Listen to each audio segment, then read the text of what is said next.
Thanks, Chuckles.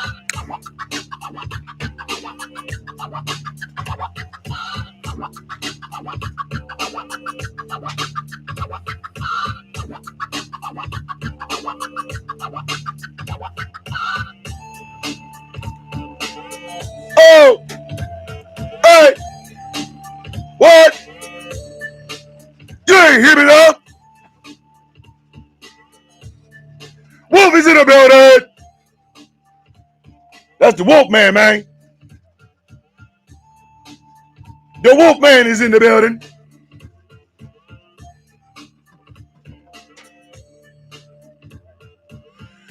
Good morning, Sonia, you beautiful woman, you.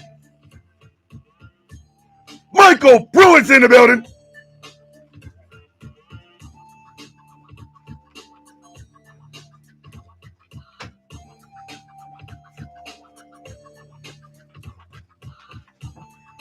What do you mean, about time I called you beautiful?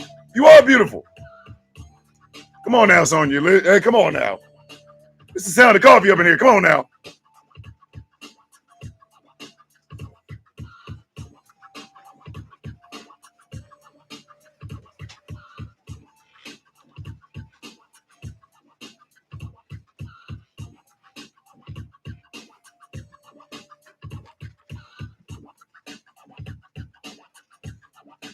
Ow. Ow. What? Radical racism resistors in the building. First time, long time, baby. I am listen, racism resistor, I am a huge, huge, huge, huge fan of you. Listen, don't even worry about it. I am a huge, huge, huge, huge fan of you. The one, the only, the absolutely beautiful and sweet human being known as Mary Greenberg's in the building. Hey, yo. I need us to start being like Biggie when it comes to Trump and all this bullshit. Where my money at? Hey, yo, Trump. Monster Louse is in the building. Angelo Santiago, good morning. Oh, snap, Erica J's in the building. Ow! I see you over there, Jay Thomas. Good morning. Yo, we need to start treating Trump like Biggie. Where my loot? I'm a mad dude. Where my loot? I'm a mad dude.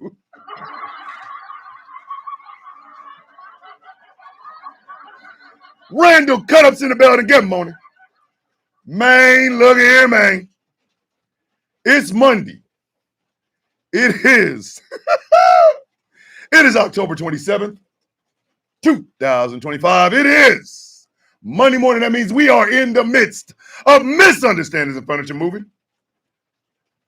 The episode of The Sound of Coffee where we ask questions like, hey, that my shit? And if it is, give my shit. Listen, we're gonna help our Caucasian brothers and sisters. We're gonna get y'all right. You guys send strongly worded emails and call lawyers and shit. Nah. Buzzinga, J. Thomas, Buzzinga. Sunshine Rains in the building. Hey, I don't see enough anger out of my fellow citizenry. Listen, this is the point in the French Revolution where people was walking around here with heads getting rolled out. You know what I mean?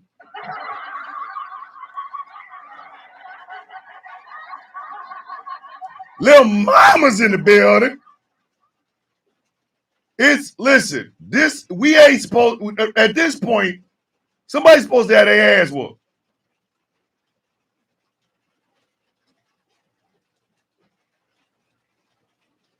Hold on. Chuckles, USMC angry veteran posted a clip of a National Guard detaining a guy.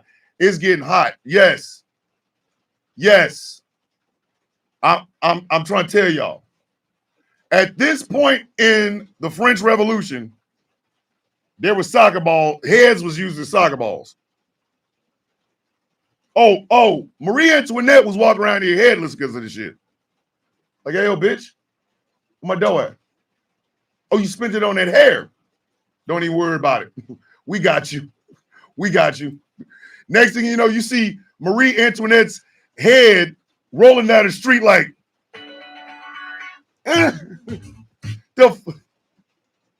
we ain't mad enough. We are not mad enough. Listen, Toast Lady should be afraid to come outside. She should. Oh, you want to talk about people on food stamps? Okay, all right. Hey, don't worry about it. Don't worry about it. Come on outside right quick.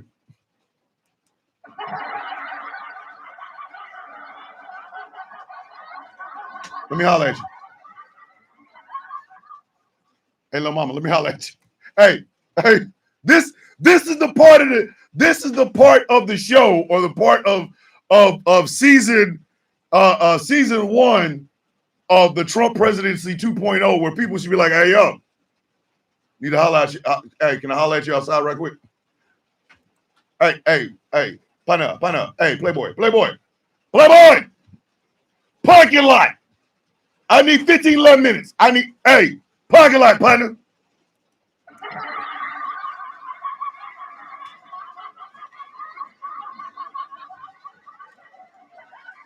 Sunshine Rain said, tell him we just want to talk. Hey, homie. Hey, homie. We just want to talk. No. About 15, 11 minutes. Come on outside. Playboy, come on outside in the parking lot. We're not mad enough. It's my job to get y'all madder than y'all have ever been. But I'm going to be honest with you. We ain't mad enough. There's far too many people that are just taking this like it's Diddy's mama's mac and cheese. Like, take that. I ain't got to take all that. You get your bitch ass off me. Don't touch me. We ain't mad enough, people. At least not for me. Everybody's like, oh, you just get on TikTok and you're the mad black man. Yeah. I am. I own that. Because we're not mad enough, baby. If my federal government, listen, let me tell y'all something. I would have been the right one during the French Revolution. Guillotines? Nah, homie. We use machete over here. So, listen.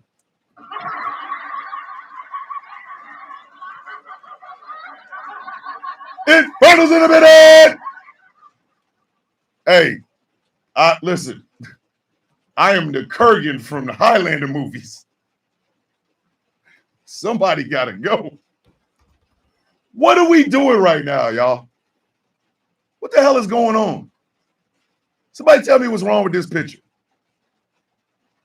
Why are we being subjected to stupidity by stupid people, cruelty by cruel people, indifference from indifferent people, but we still out here talking about how great we are? Man, if you don't sit your monkey ass down, shut up. Shut your bitch ass up. Shut your bitch ass up. So,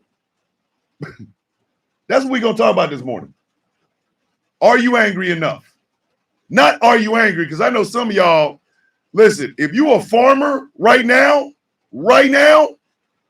with Argentina getting $40 billion, they're buying soybeans from Argentina, and to top all of that off, they try to import Argentine beef.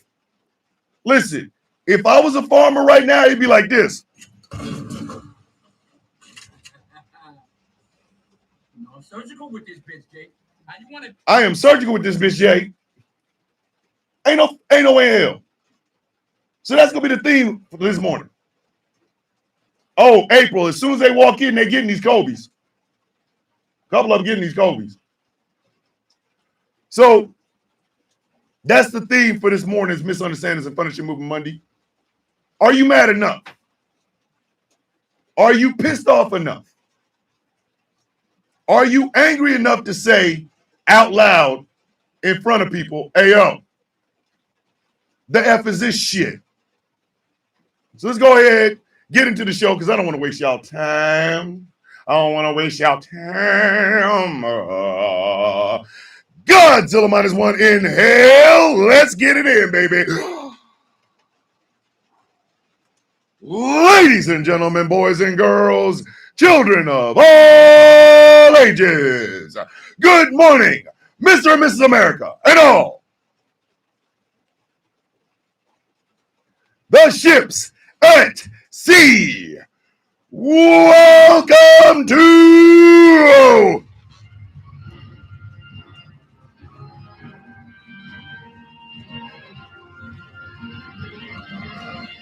a Misunderstandings and Furniture Moving Monday episode of The Sound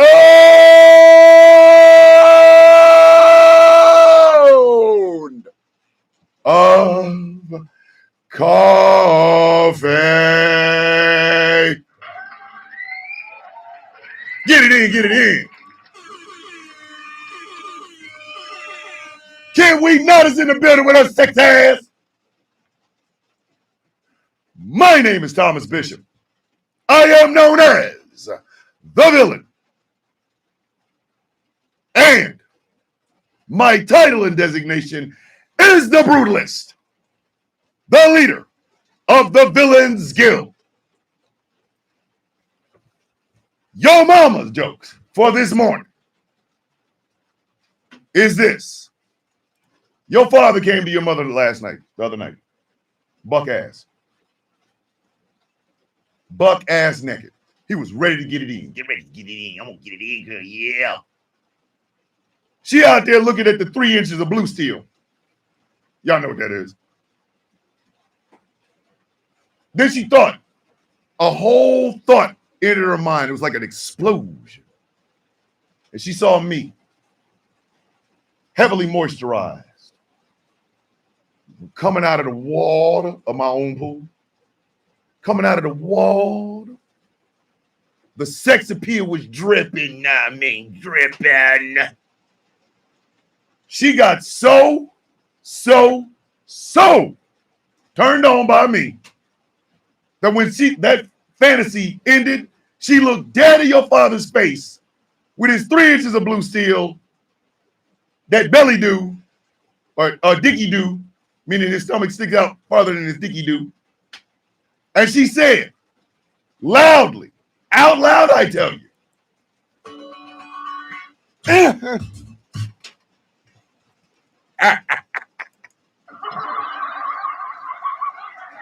We need a Merv update.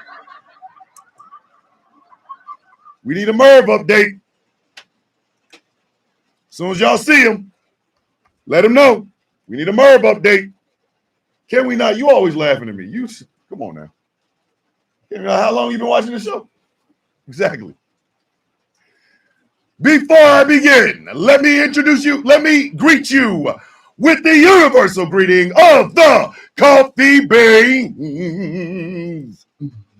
How you doing? I woke up. Everybody else, because I woke up. That's how I look at it. You all had a chance until I woke up. Today's mine. That's just what it is. Do not argue with the player. Argue with your game.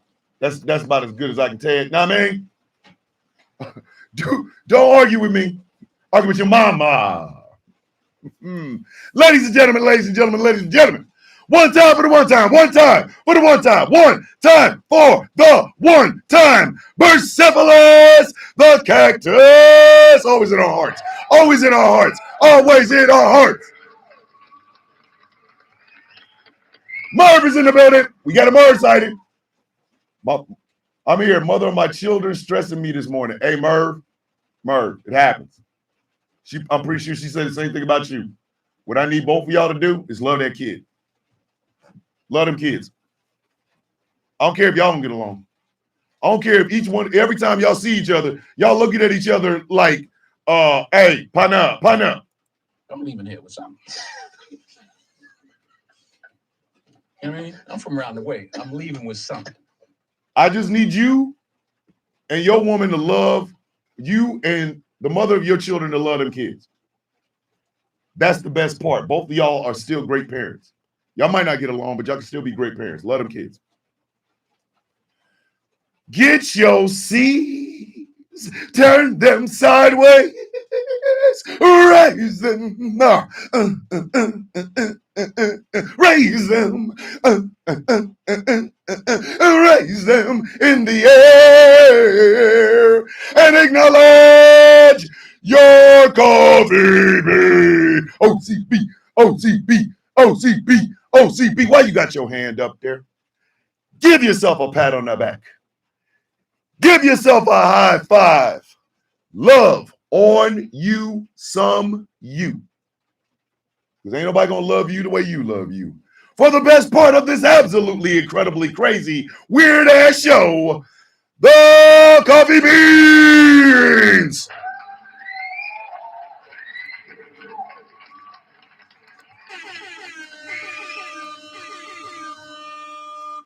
That's right, Nard. I'm already on my bullshit. All right. Why is this thing saying I'm not interlocking? I don't even know what the hell interlocking, interlinking, whatever. Man, just see, TikTok be on that bullshit. Oh, see, look, Sinai comes in with good news. We are 1 month away from Stranger Things Season 5, the final season, coming out on the flicks of net. See, Sinai knows how to stay on point. She knows how to stay on point. So, this morning, we need to ask ourselves a serious question. Are you mad enough? Are you mad enough? First and foremost, I am not a fan, nor am I a person that believes in the poor shaming the poor. F out of here with that bullshit. Nana J, I love you so much. I see my big sister D chasing the building. Revolutionary Robot is here. Hey, how you doing? How you doing? How you your mom doing? I don't believe in knocking the poor when you poor. I don't. Sorry. I don't believe in that shit. I think that's a jackass move. Wolfie, the car's almost ready to go. Oh shit,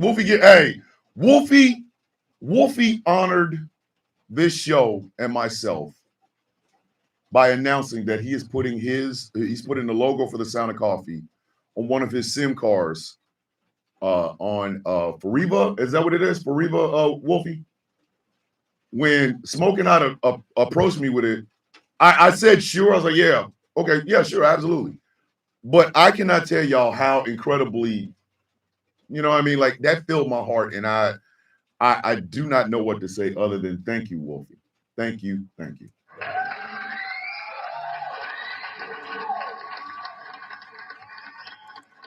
So I'm going to ask this question again.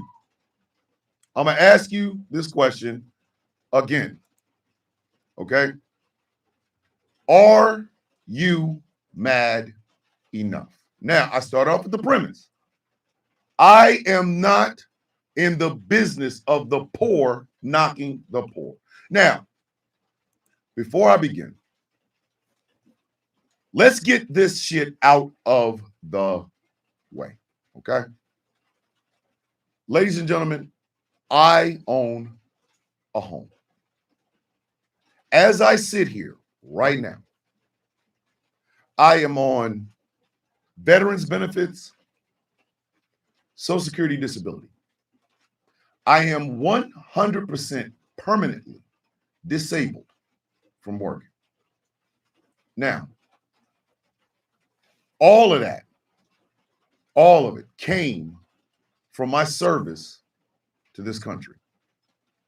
But it was not always like this.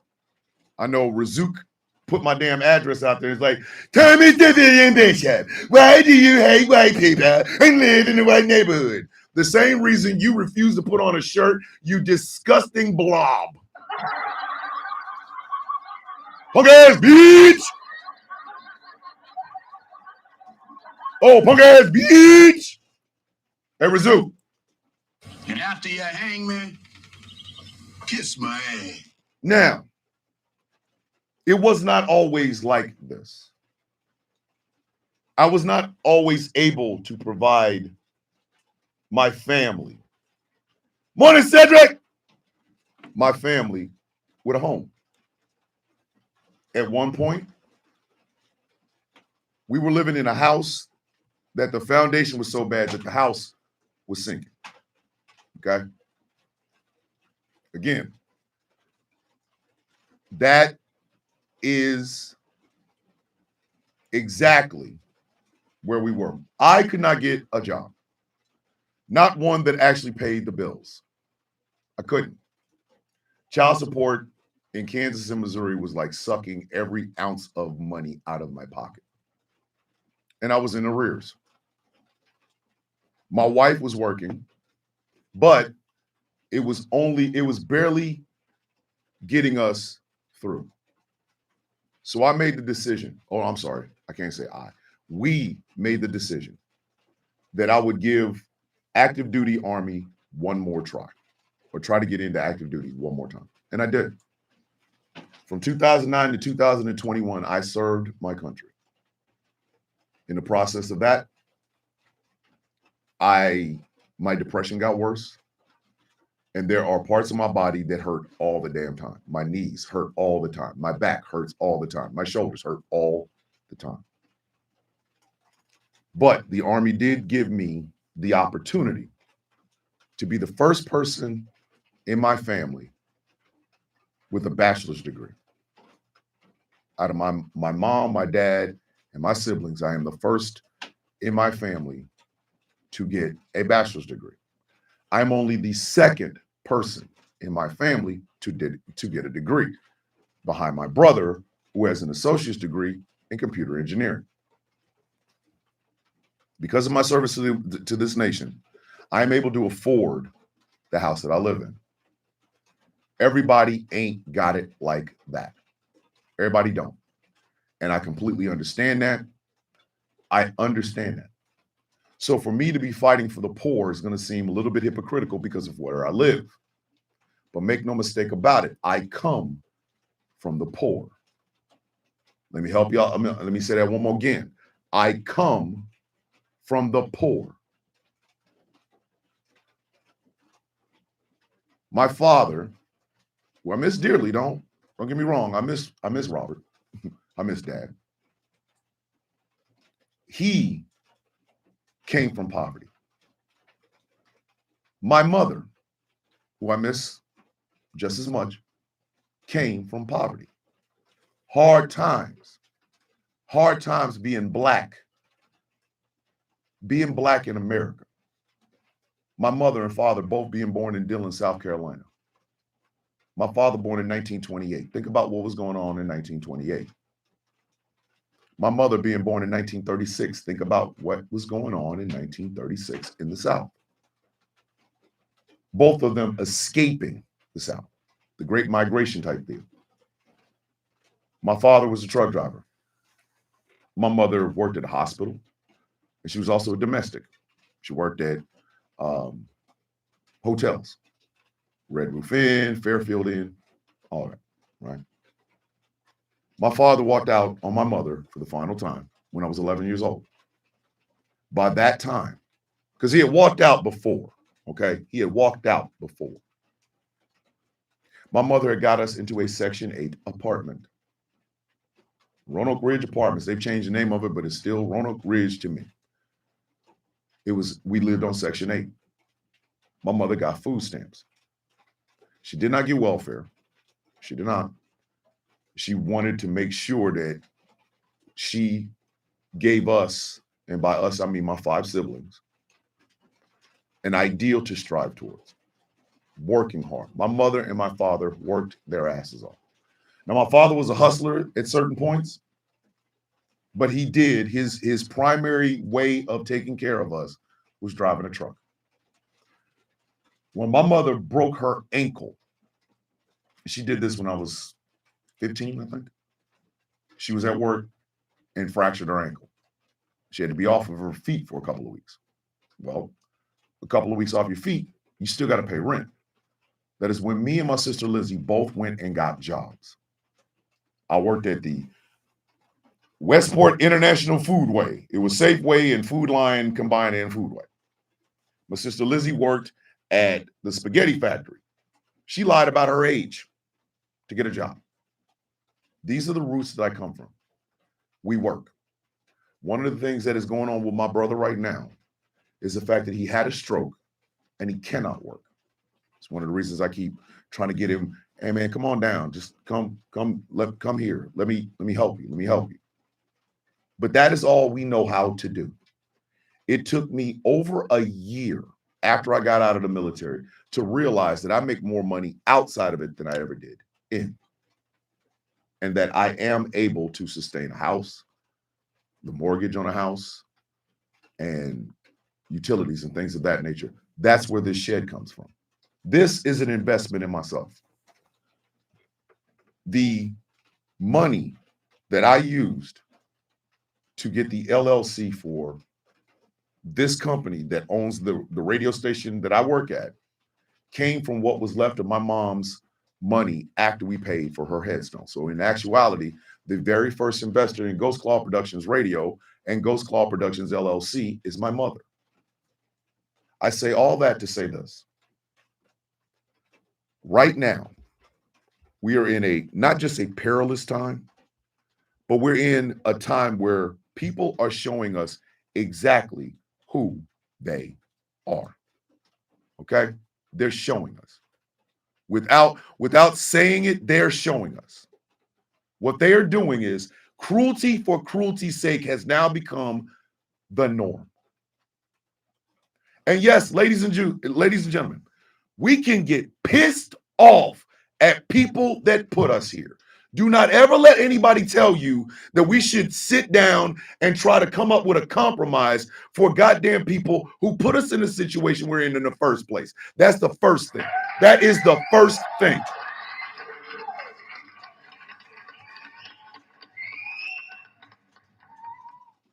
Do not let these goddamn people tell you that you have to bite your tongue because we're all in it together.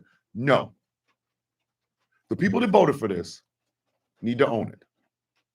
If you're a poor person in some part of the country, white, black, Hispanic, it doesn't matter.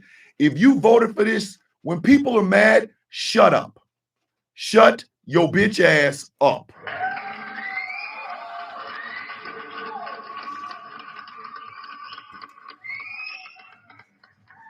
Because then I'm gonna be as honest about this as I possibly can. Can't nobody eat your I'm sorry. Your I'm sorry don't buy a goddamn grocery in America, period.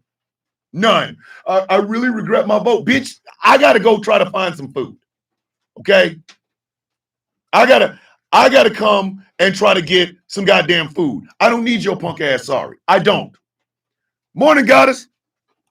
That's the first thing. There is what I mean. Are you angry enough? Continue to hold these some bitches to account. I will never make an ICE joke. I don't have to. ICE is doing enough damage. I don't need to add on. Okay, let me say that one more time. You will never see me or hear me make an ICE joke. I don't have to. ICE is doing enough on its own. But I'll be goddamned if I'm gonna sit down at the table with you. Hey, we gotta come. No, we don't. We really don't. Argentina is getting 40 billion American taxpayer dollars. Argentina. The man at the top of this goddamn shit pile is talking about importing Argentine beef, which is pissing off the cattle ranchers just as much as it pissed off the farmers. Let me ask y'all a question. Did y'all vote for that? Did y'all vote for that? Because if you did, shut your bitch ass up. Go feed your cows and look and smile. Put your goddamn MAGA hat on. Because you asked for that. You had a chance to deal with somebody on a level that you could negotiate. But you didn't want the woman, you didn't want the black woman, you wanted this old son of a bitch back because you didn't think it would happen to you. So first and foremost, if you have people in your life that voted for this son bitch, but are running around talking about I regret, tell them that I regret these nuts. Oh, I'm sorry. Tell them I regret these nuts. Got him. Got him. Sit your silly ass down and eat your porridge. That's the first thing. Here's the second. And again, I want y'all to think about this. I genuinely want y'all to think about this. Are you mad enough?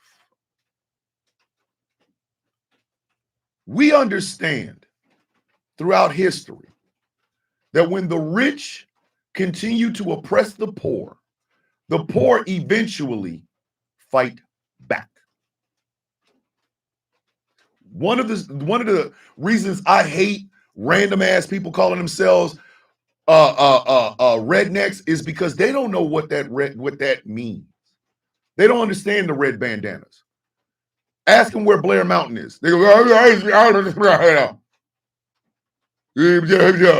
is it over there near Space Mountain? It's probably in Disneyland, stupid ass.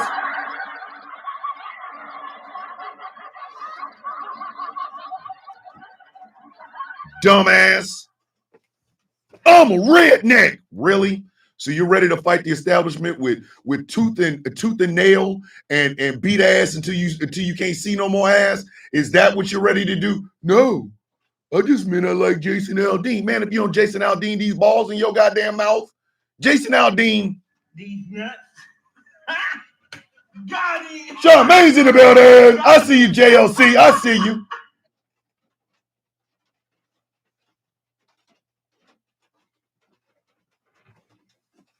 That's my, you know what, Frank?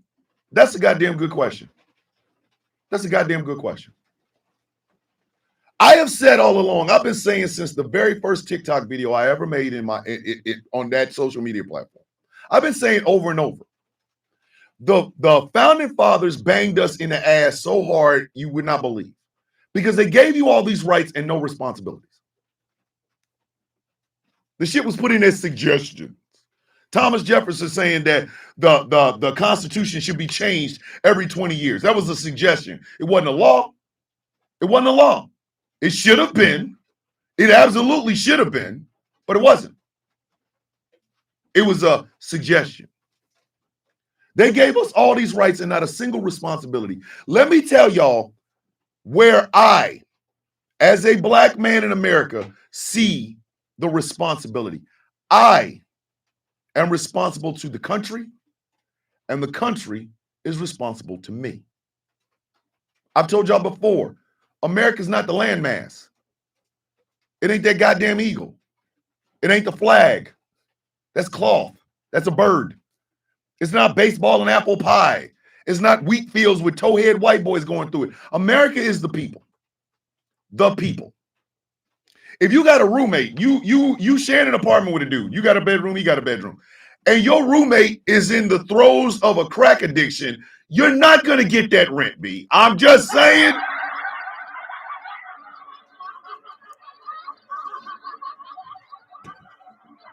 You're not getting that rent. They're going to smoke that rent. Listen, that rent is in a pipe, you know what I mean? And you know that.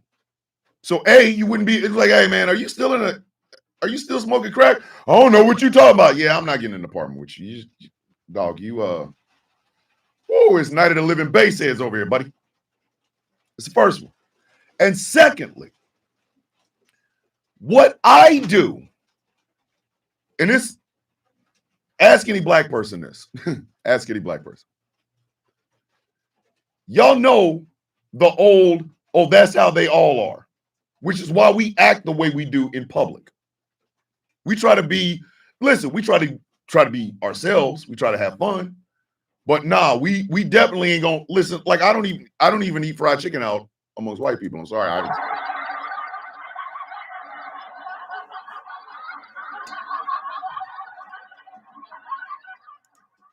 See me with a goddamn piece. You out your rabbit ass mind. Like, And after you hang me, kiss my ass. kiss my ass. That ain't happening. But we understand that if one of us does something, we all get that label. That is how America operates, ladies and gentlemen. That's how America operates. The reason the rest of the world does not like us is because there are Americans who live up to the stereotype of the ugly American. We go to Mexico for spring break, F up the speeches, and F up the beaches and then leave. That's why I said the founding fathers screwed us. All the rights and no responsibilities. I believe that we all have a responsibility to each other. We do. That's why you see a whole lot of TikTok videos saying if you, in the month of November, see a mother putting shit in a basket and finding a way, walking out the door, no, you didn't. And that's true. That's true. But we should not be in those desperate times to begin with. Hey, Queen Hendrix, yes. Yes, we are. If you seen it, no, you didn't. You see that woman running out with a full cart of food? Huh? What? What? But I cannot see. I'm legally blind. Bitch, I ain't see shit. What are you talking about? Did you not? You don't see the stick in the dog? The bro, I mean, what are you talking about? Like,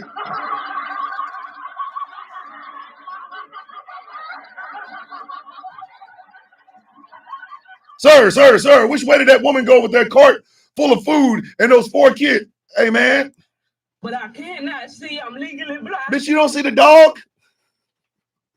Yes, it's a pit bull. It's also my CNI dog. Bitch, what are you talking about? I ain't see shit. But we shouldn't have to be in those desperate times. We shouldn't have to be. In a land of plenty, people have food insecurities. So are you mad enough about that? Here's something else. Here's something else. The federal government that you pay so much money into ain't giving you shit. There, I said it.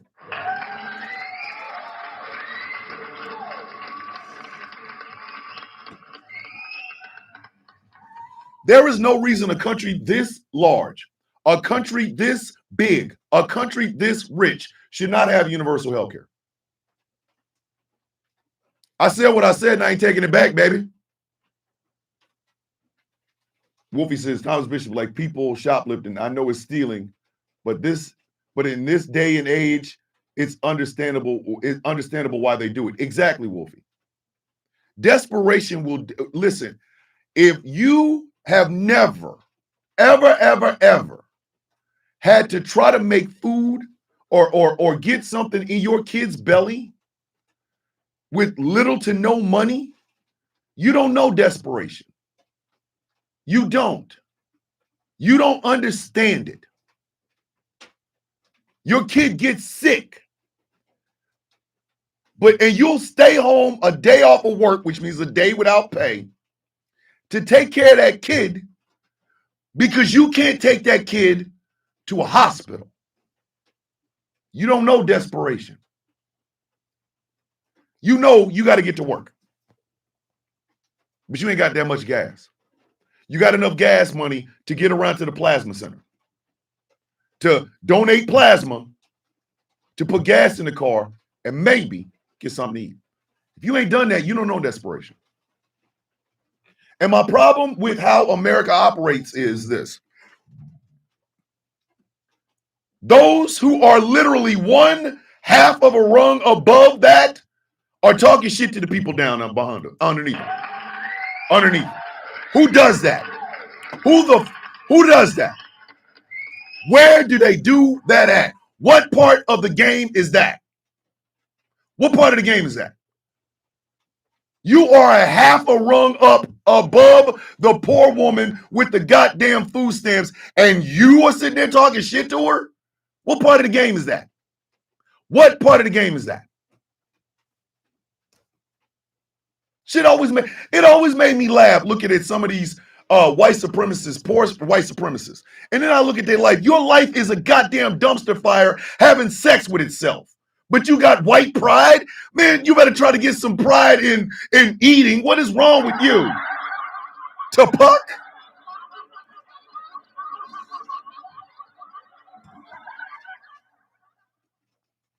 So if you see a woman in November, I don't give a damn what race her ass is. You see a woman filling a cart in Walmart to go out the back door, bitch, you didn't see a goddamn thing. You didn't see shit. Snitches get stitches is the way I look at it. But are you mad enough? Are you mad enough?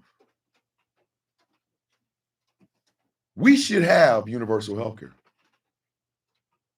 We should have paid maternity and paternity leave. We should. We should be able to send our kids to school to get educations that help them become better, more productive citizens in the United States. No, we want to shove calculus and Shakespeare down their goddamn throat, which is fine. Don't get me wrong. People like that sort of shit. But we don't even have classes on how to balance a budget, how to write a check, how to write a money order. What is federal tax? What is state tax? We don't have any classes teaching kids about what Social Security is and what it does. And we got poor ass people kicking poor ass people in the mouth. The hell is wrong with you? Are you angry enough? When y'all see that shit, doesn't that piss y'all off? Toast Lady, listen, Toast Lady is the goddamn face of what I am talking about.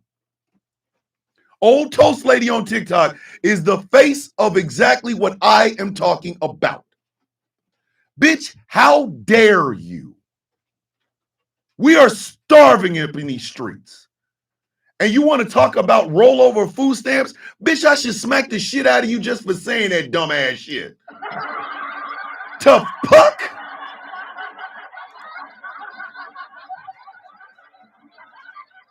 What the hell is a rollover food stamp, stupid? What is that? What happened to the food stamps you got in October? Bitch, they were spent on food. And you see these people over and over. And I'm going to say something. It's going to hurt some feelings, but goddamn it. Y'all know how I do. The welfare program was invented or was created by Franklin Delano Roosevelt. It was part of his New Deal package because the Great Depression was going on. Do y'all remember the pictures of the Great Depression? Remember what they look like? Remember that old white woman that was just looking forlornly while her kids were sitting there on this dilapidated ash porch? That tugged at people's heartstrings. Oh, God, we've got to do something. And they did. They did. But when it came time for these people to cut that shit, whose face did they put on it? Here's a secret of the federal government, ladies and gentlemen. If you want to get rid of a program, put a black face on it. I said what I said.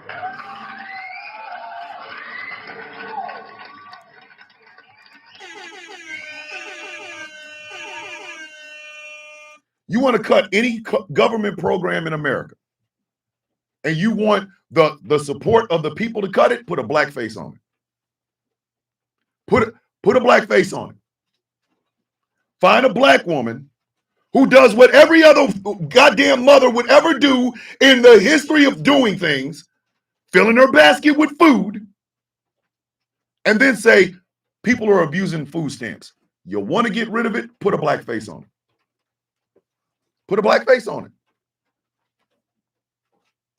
America's so goddamn wired wrong that the way people get you to vote against your own best interest is to put somebody in front of you that don't look like you.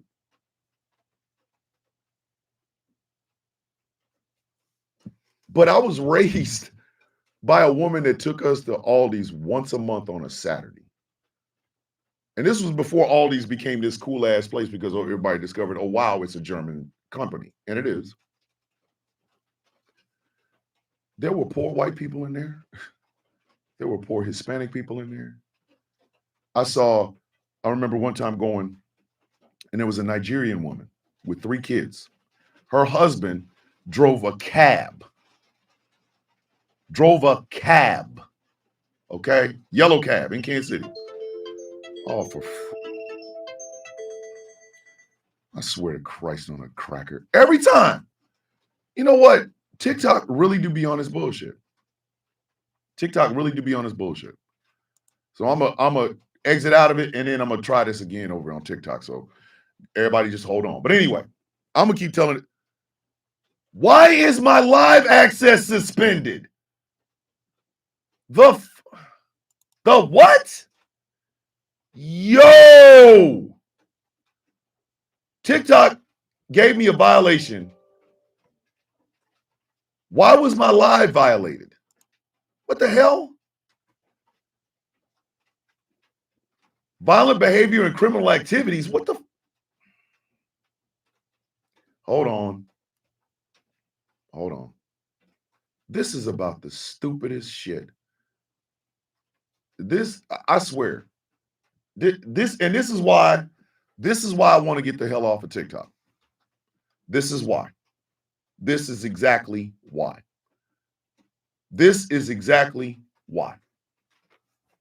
This is why. I am talking about poverty. TikTok here's violent behavior. Are you out of your goddamn? I be trying. I really do. I swear to Christ, I be trying.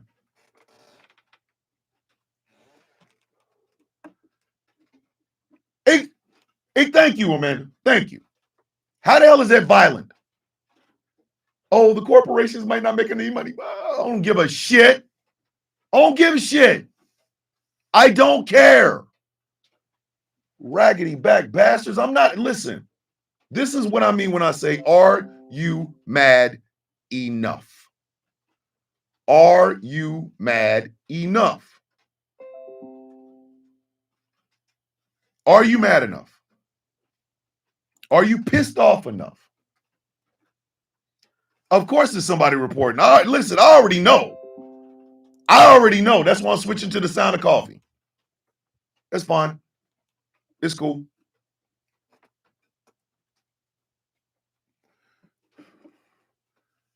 If y'all go to the sound of coffee, I'm over there.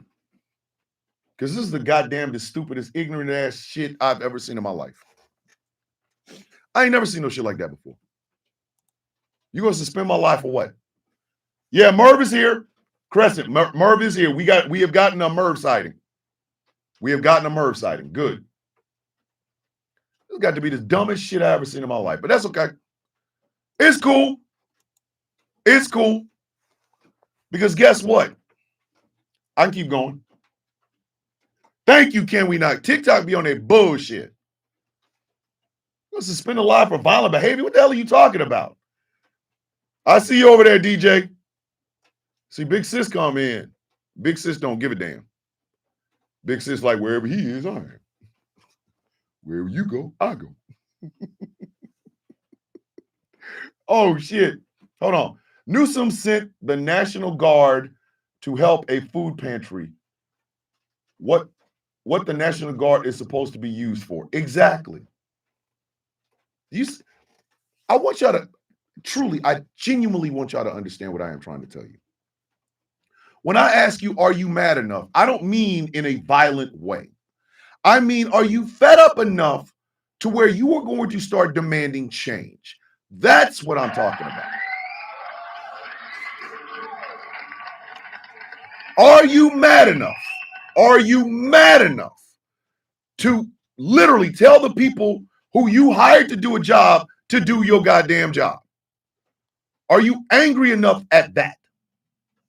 Are you angry enough at that?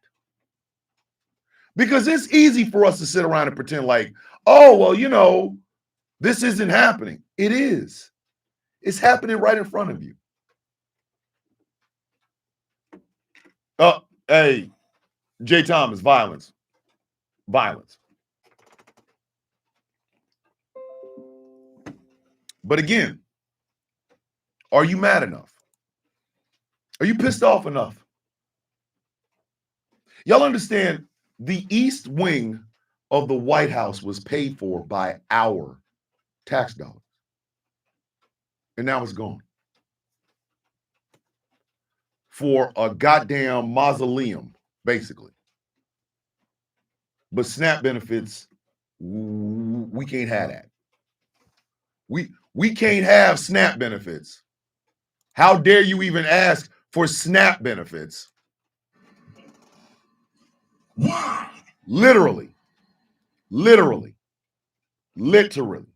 I already did. I'm waiting on the appeal result. But in the meanwhile, I'm over there on my Sound of Coffee whatchamacallit, backup. I'm not one monkey does not stop this goddamn show. I don't care. I'm live over on the Sound of Coffee TikTok page.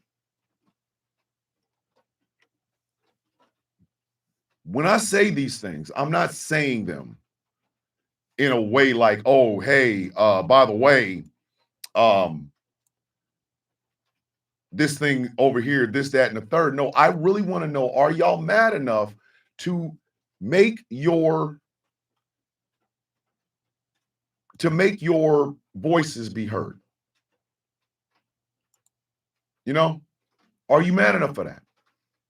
Because I am. I'm going to be the first person to tell you, I'm pissed. I'm pissed. I'm pissed that I've given most of my adult life to protect the Constitution that is being shredded out in front of me, shredded out in front of the people that I protected it for. And those same people are having to choose between food and rent while this jackass builds a ballroom. I'm mad about that. I am mad about that. And I think everybody else should be as well. In the Discord server, hey, Kim, in the Discord server that we have for the Sound of Coffee, in the general area, I asked all of the coffee beans that are on the Discord server that if you know a place that is doing food giveaways or is helping with assistance with food or things of that nature, to put it in the chat, and I would start saying them every single day. I am determined to do this. That is me using a platform that I built for the good of all. Okay? It's not much, but it is something that I am trying to help with. See what I'm saying? But I am still, hey, Kim, you got to ask Angry or Jess. I think one of the two of them have it. Oh, we go with the CPU underlocking shit, man. Beat it. Get out of my face. I'm really kind of done with y'all this morning. Exactly. Violent and criminal behavior. We had people on here cocking them things, but me talking about poverty is a violent and criminal behavior. It's somebody reporting a live, which, again, I don't care. That's the beauty of having A, radio station, B, a YouTube channel connected to that radio station, and C, Streamlabs, which means I can stream any goddamn place else I want. You're not stopping anything, anonymous trolls with no life. But I need y'all to understand this. We pay so much into our government, and we get nothing. Nothing. Canada has universal health care. People have tried to dissuade people from trying to get universal health care because they talk about the wait times. Let me tell you something. Let me tell y'all something. And I'm being so serious about this. I would much rather be on a list to get something fixed. Be on that list knowing at the end, when I finally get to the top of the list, I'm going in the hospital and something is getting fixed that I have a problem with, than I would being here driving myself to a hospital because I don't want to afford the goddamn ambulance bill, and then going in the emergency room. If it's too bad, I gotta go. I'm gonna go home and try to fix the shit my goddamn self.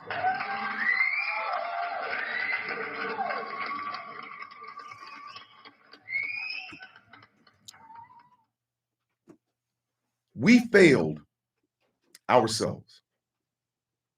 And I do mean all Americans, all of us. We're not teaching our children anything that will make them productive people later on. Not teaching them any of that.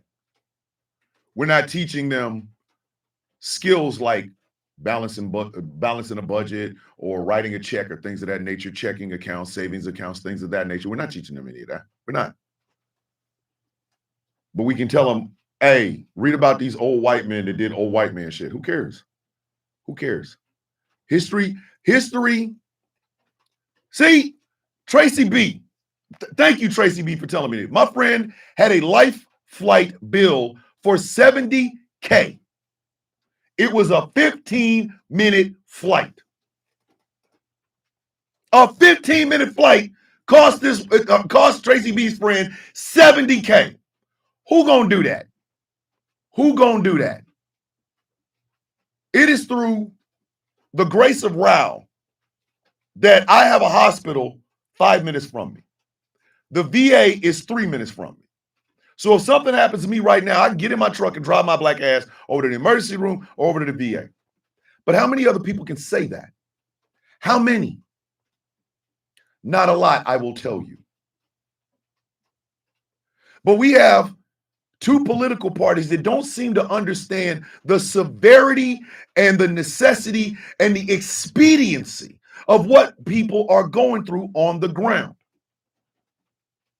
The Republicans have not had a good, I'm going to say it. The Republicans have not had an idea, a good one. They have not had an idea since 1980.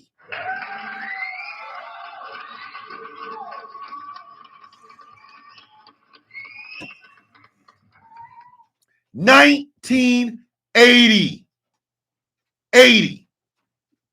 And the only ideas they have had since 1980 are tax cuts and deregulation. That's it. That is it.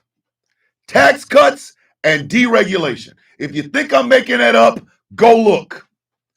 Somebody who's a Republican tell me what was the last good idea that the Republicans had. Don't worry, I won't wait because I'm going to be here dead by the time you figure it out. Tax cuts and deregulation. I'm sorry, ladies and gentlemen. I'm going to say something that might sound jealousy, whatever. I don't care. But I don't give a goddamn if a billionaire gets another dollar in his pocket. I said exactly what I said. I don't give two hot buttered F's in a wet paper bag in a hurricane if another billionaire makes another goddamn dollar. In fact, if you really want to be honest about it, I think that some bitch should pay what he owes or what she owes. You do not get a chance to make money in America and not work on the goddamn upkeep of this bitch. I would tax them some bitches at 50%. I would. I damn sure would. I would. Oh, well, you're punishing wealth. Yes, I am. Yes, I am. Annabelle with the $5 super chat. Truman tried to start universal health care. A small group of white people stopped the bill when they realized black people would benefit from it. Thank you, Annabelle. That is an absolute truth.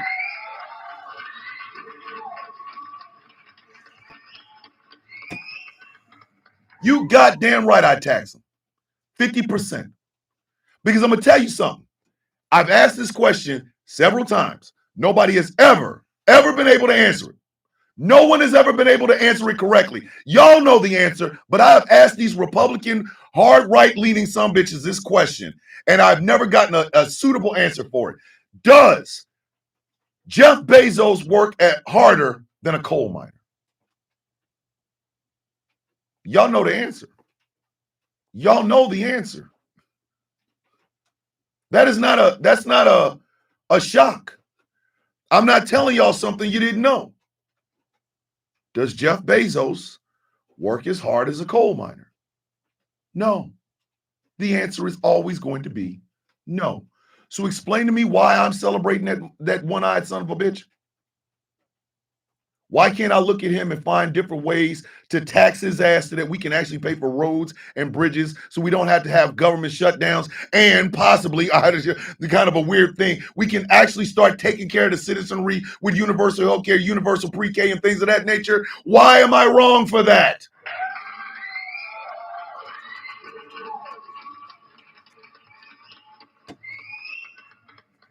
Why are we celebrating opulence?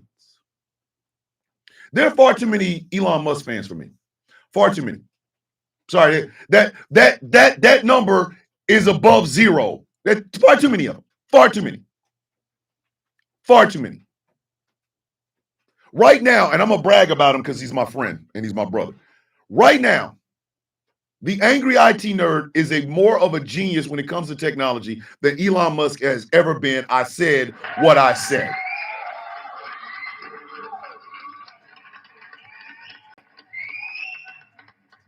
The angry IT nerd, my friend, my brother, is a smarter and better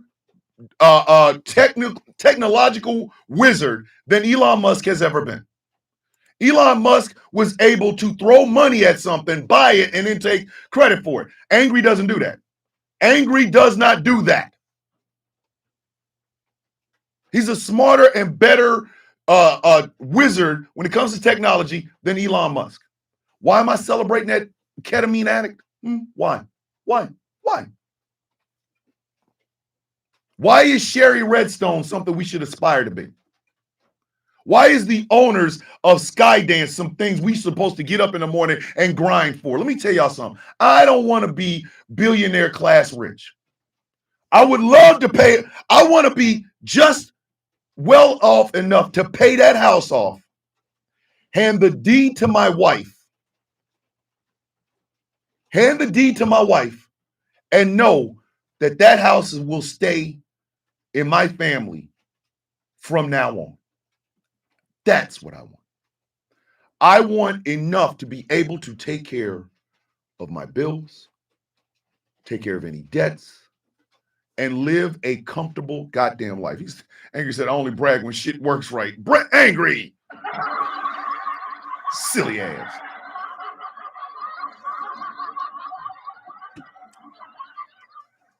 I want y'all to understand, I have always admired the working class.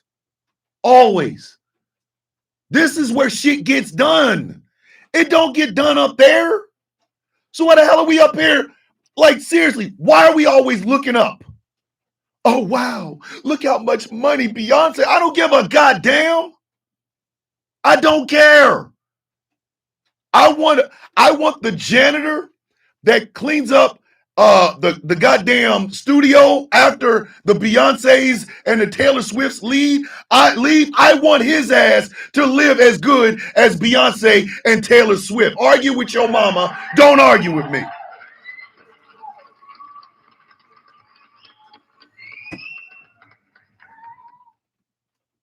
Oh, look at the basketball play. Look how much money. Bitch, where's the guy that mops up the damn floor at the end of the night after the game's over with? How much is he making? Is he making enough to take care of his family? If not, let's raise his goddamn pay.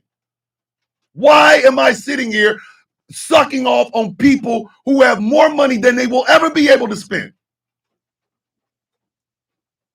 More money than they will ever be able to spend. Why am I sitting there celebrating them sons of bitches? But when the poor attacks the poor, these assholes win. Please understand. Let me say that again, because I don't think some of y'all grasp that. When the poor fight the poor, these assholes win. These assholes win. They do. There is no such thing as a self-made billionaire. That is an oxymoron. It is like jumbo shrimp. That shit does not exist. There's not one billionaire. There's not one millionaire that has ever busted their ass to make that million, busted their ass to make that billion. They don't exist. They don't. They have a leg up before you even have legs. When you were nothing more than a zygote in your mom's stomach or in your mom's womb, they had a leg up. You didn't even have legs, you had a tail. But I'm a self-made man. Kiss my self-made ass. Kiss my self-made ass. And after you hang me, kiss my ass. Jeff Bezos would be selling books out of the back of his goddamn car if it wasn't for the workers of Amazon. I said what I said. Elon Musk would be chewing on South African ketamine if it was not for the workers at Tesla. I said what I said. Skydance wouldn't be able to buy Paramount. Paramount wouldn't even be for sale if it was not for the fact that there are people working behind the scenes to make sure your favorite shows get to you. I said what I said. So why the hell would I root for the people who got the shit by sitting on their ass? You want to talk about welfare queens, ladies and gentlemen? The biggest welfare queens in America are the billionaire class. I said what I said.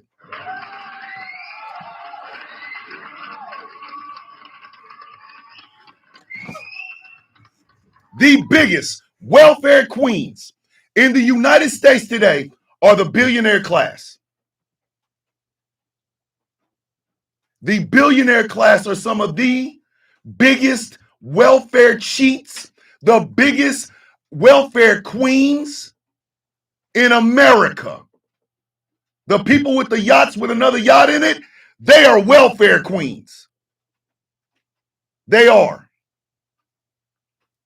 The owner of the Washington Post is Jeff Bezos. He wants to make sure we don't be really critical of the president because he has government contracts. You welfare queen bitch.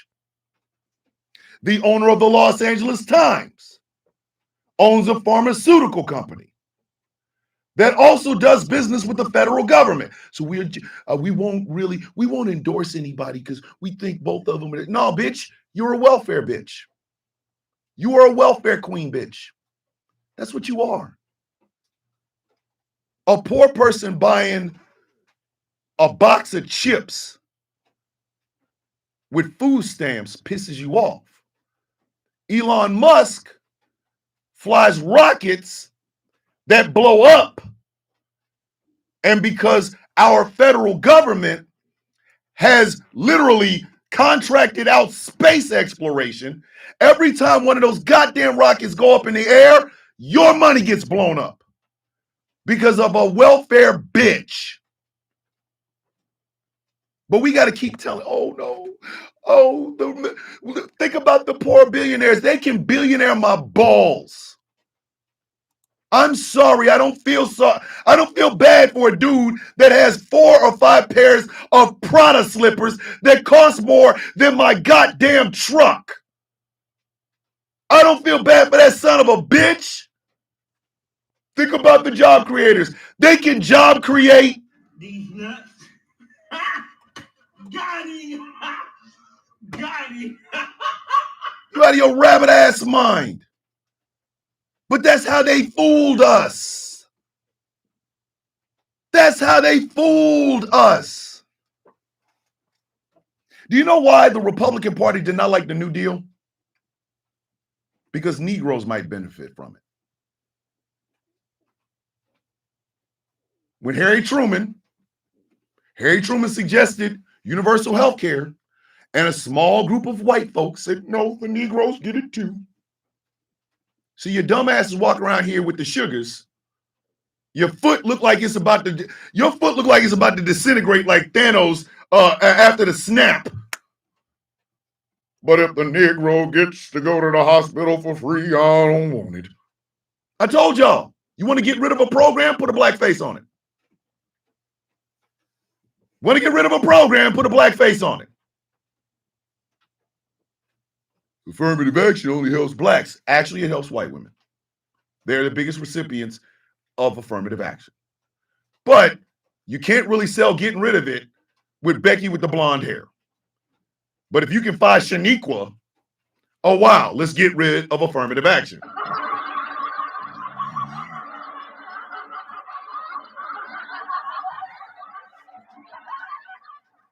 Want to get rid of food stamps? Find a black mother with 3 kids. A black single mother with 3 kids. Find her. Make her the face. Boom, no more food stamps.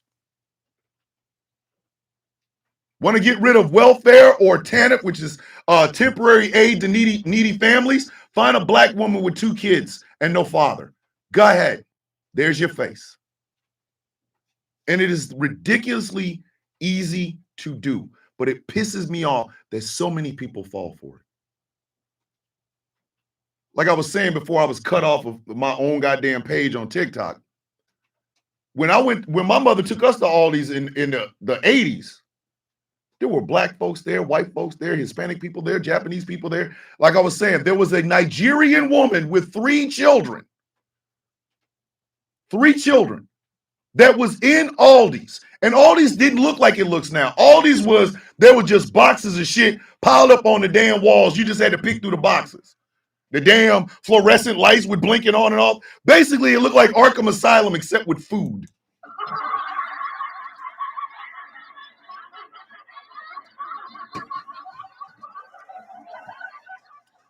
Because poverty don't know no race, people. Poverty don't know shit about race.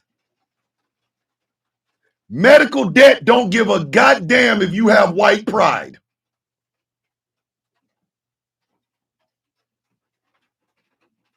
It does not matter. Poverty don't know shit about racism. If your poor ass in Appalachia saying, well, I'm doing better than the Negro in Chicago, you a goddamn lie. You're not. Your ass is, the way you cooking ramen noodles over that goddamn stove with the natural gas pouring into it and them big ass flames as a black man or a black woman in the projects in New York City doing the exact same goddamn thing. Why? Because poverty don't give a shit about race. There is no such thing as white poverty and black poverty. Bitch, po is po. Not poor. We're at the point now where we can't even afford the OR. It's just po. Po don't give a shit. Medical debt don't give a shit about race. Do you think the insurance company says, well, we're only going to charge you high because you're a Negro. You're not going to charge the white man that high. Bullshit. Bullshit. If your white ass gets on a light flight and flies to a damn hospital, you getting $70K as soon as you got a $70K bill as soon as they roll your ass off that plane. Guess what? If another helicopter comes flying their ass in here and there's a black person on there, they too just got $70K in debt, bitch. Because poverty don't know nothing about this stupid ass race shit. And there is one party that exploits that. The one party that literally, I don't care what anybody says. The Republican MAGA conservative movement reminds me of right after Bacon's Rebellion. You ain't got shit. Your ass, you are overseer. You are over here making shekels. You got pennies and biscuits. The slaves ain't got shit, but you got at least 4 pennies and a dry ass Popeyes biscuit. But they told you, but you're white. Oh my God, this gift, it don't mean shit. I'm white. Bitch, what the hell that got to do with eating? Poverty don't give a shit about race. Your kid's school lunch is not going to be any different because you're white or black, gay or straight, trans or non-binary, a woman, a black woman. Poverty don't give a goddamn about none of that. But we can have a ballroom. We can have a ballroom. Everybody gets a ballroom. No. You don't get it, and you'll never get in it. No. Everybody gets a ballroom because our federal government is putting a ballroom up there with gaudy ass gold-plated bullshit. And you see people ain't got a pot to piss in, ain't got a window to throw it out of, ain't got no grass to catch the piss, ain't got no dirt on top of the underneath the grass, ain't got no earth's crust underneath that shit. Talking about my president, we winning. You didn't win shit, dumbass. When you worship a politician, you are basically worshiping your favorite team. If they win the Super Bowl or the World Series, you ain't getting no goddamn ring, dumbass. Yay, we won. What'd you win? All you Trump supporters, the next day, did your peanut butter and jelly sandwich taste just a little bit different? Did your ramen noodles taste just a little sweeter because Donald Trump won? Or were they the same peanut butter and jelly sandwich and the same goddamn ramen noodles you had the day you were elected, this idiot? Because I'm gonna say it again, kids. Say it for the class, kids. Poverty don't give a shit. Poverty don't give a goddamn about that. It don't. And that is our problem. Are you mad enough? Does it not piss you off when you see opulence put in your face? Does it not boggle your goddamn mind when you see elected officials who are getting paid and have universal health care just decide to give themselves a vacation because, shutting down the government, meaning your SNAP benefits ain't there. Your food stamps aren't there. Your TANF isn't there. Your WIC isn't there. And then you see some poor dumb bitch eating toast about, what did you do with October's food stamps? Bitch, you know what I should have done? I should have put October's food stamps on These nuts. Got him. and then put them down your goddamn throat, you ignorant bitch.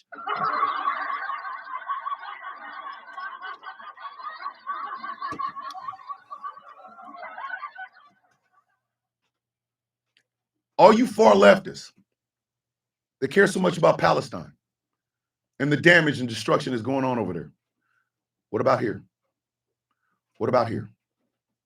In the time it took your bitch ass to go spend $1,000 to heckle a private citizen on a book tour, there are poor people in your city, poor people in your town, poor people in your state that would have taken $1,000 and been able to make a dent in some of the debt and get some food in the house.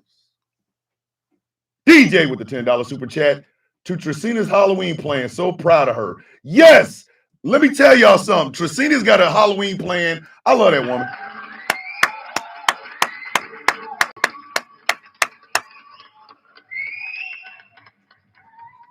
I despise watching poor people fight because the only ones that win are the same some bitches that win all the time anyway. The rich. Swords is in the building. Villains, guilt. If you want, here's a little honesty for you. Okay? There are 3 laws to the Villains Guild. They have never changed since the foundation. Authenticity, meaning be yourself, not a character, not a TikTok thing, not a camera thing. Be your goddamn self. Tell the truth, even when it hurts, even when it makes you look like the bad guy. But that third rule, that third law is the one that literally started it all. Fighting for those who cannot fight for themselves.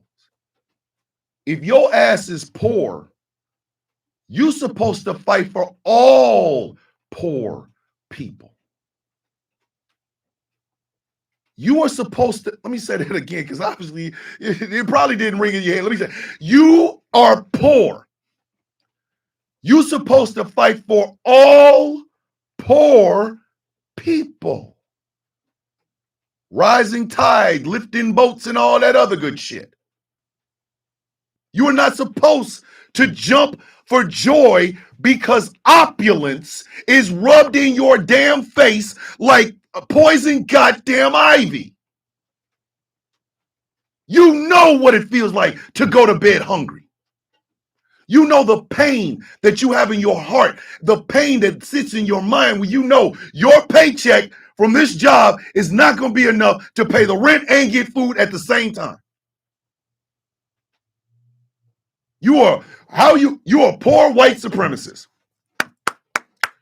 The dumbest thing I ever heard of. The stupidest thing I have ever seen in the history of seeing things. I'm a white supremacist. Your house is condemned. Your children have Mountain Dew mouth.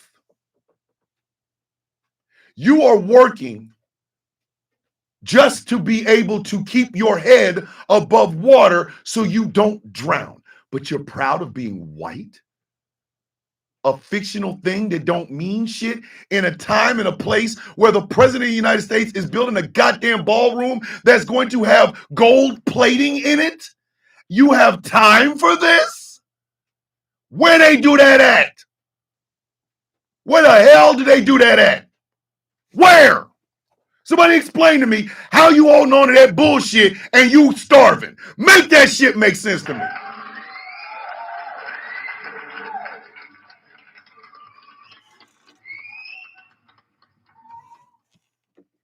You want a cookie for voting for some bitch that A, don't even know your name, and B, don't give a shit about your well-being. You want a cookie. We won. You didn't win shit. You won more ramen noodles. You ever notice that blurb they used to say on The Price is Right at the very end? Contestants not appearing on stage will receive. It's always like a year's supply of rice-a-roni or a vacuum cleaner or some shit. You know that? That's what the rich tell us every day. Contestants not appearing on stage. Translation: contestants not as rich as us will receive. And y'all are celebrating this shit? Are you mad enough? Again, I worked my ass off. My wife worked her ass off for us to be here. But we, just like y'all, paycheck to paycheck, paying bills, paying rent, getting food, putting gas in my truck, putting gas in her car. We understand the struggle because both of us came from it. She came from it from a small town in Missouri. I came from it from the projects during the crack epidemic when black men were being locked up on bullshit ass charges. I told y'all the story about how my mom made me stay home from school one day, or for like 2-3 days, because a guy had popped a cop. Cop didn't die, but a guy had popped a cop and the description looked just like me. So I understand. Probably, I understand it on a level a lot of people don't think of. You know what I mean? Like, how dare you be poor and think it's perfectly okay for you to shit on people who are also poor? How dare you? How dare you? How dare you? Because what you're basically saying is, I'll be like these guys one day. You won't. Here's your wake-up call. Y'all, hey, y'all clip this. Y'all can screen record it. I don't care what you do with it, but let me go ahead and say this out loud. And you can take it to your friends, your family, your loved ones, your co-workers, whatever. When Marco Rubio said there's the haves and the soon-to-haves, he was lying to your goddamn face. You will never be one of the oligarchs in this country. Stop worshiping them.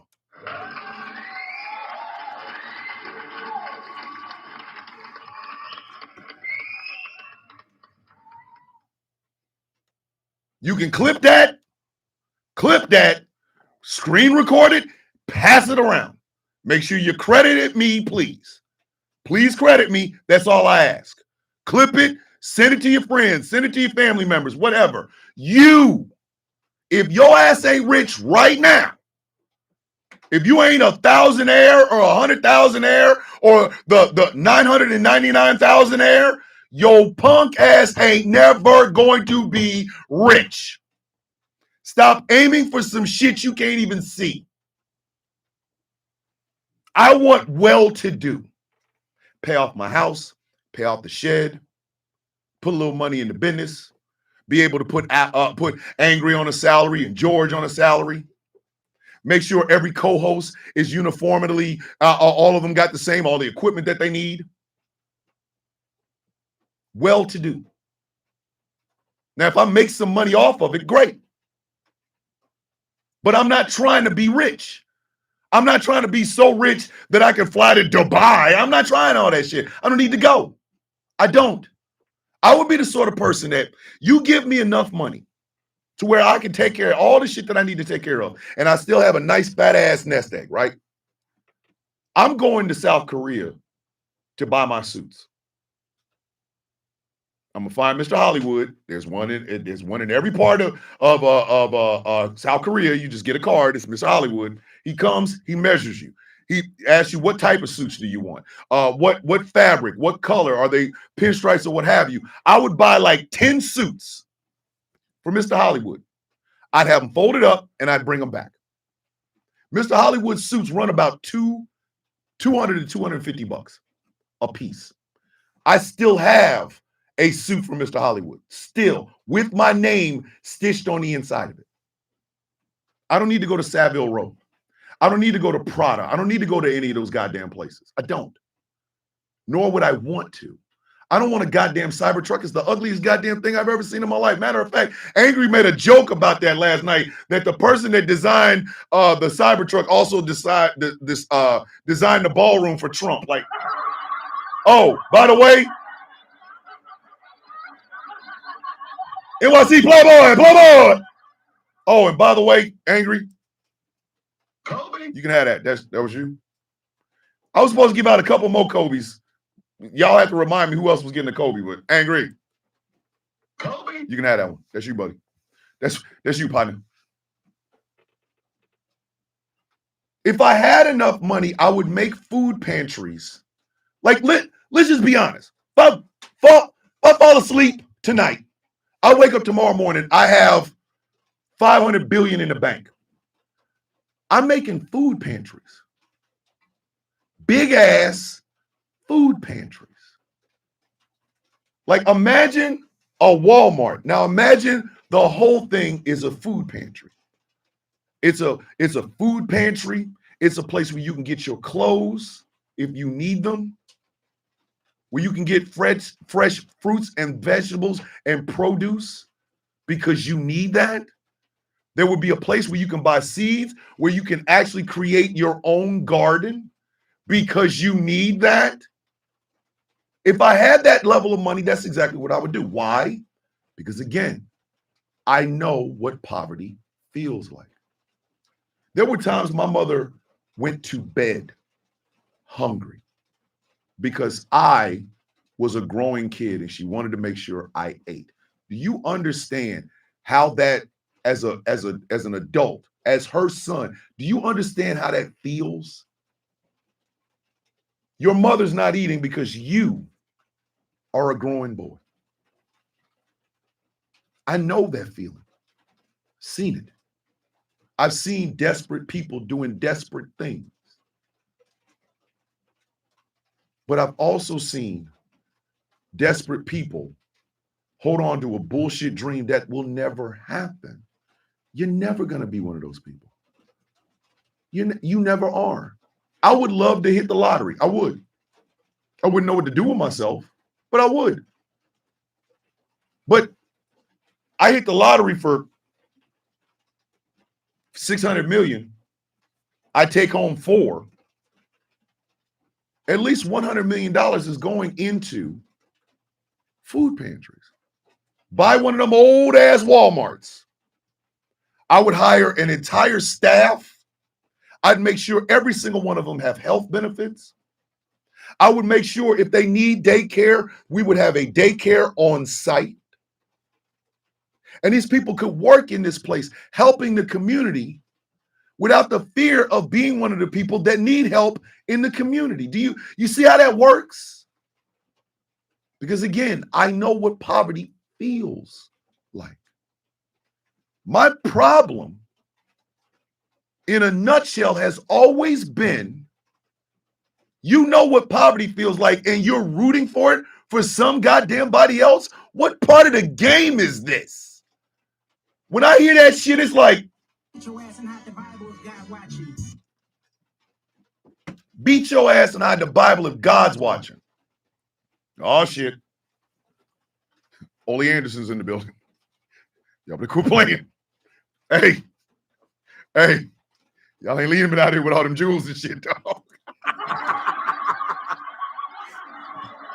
Listen, they don't make Big Brothers like Chaos anymore. I'm sorry. He Big Brother okay us. I understand what poverty feels like. I don't know what opulence feels like. I don't. So why would I root for it?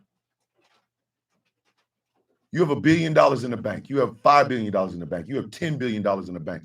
Do I look like I give a shit? You got too much. Well, you talking about radical distribution of wealth? No, I'm talking about if you get a goddamn dollar in a subsidy or a tax break from the United States, bitch, you give up 3. Argue with your mama. Do not argue with me.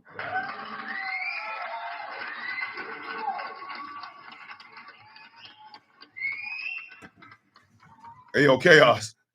Jay Thomas over here calling you by your government first name. Listen, but Jay Thomas can get away with it. Jay Thomas can get away with that. We're going to let Jay Thomas live. We're going to let her cook. We're going to let her cook. I don't like opulence. I don't. Because opulence, like, I'm going to ask y'all a serious question. You got $5 billion in the bank. You have bought every color Bugatti you can think of. You got a house here, a house here, a house here. You have all the Prada, all the Gucci. You got all the Breitlings, all the Rolex and the Omega watches. You've got all of this shit, but you still got money.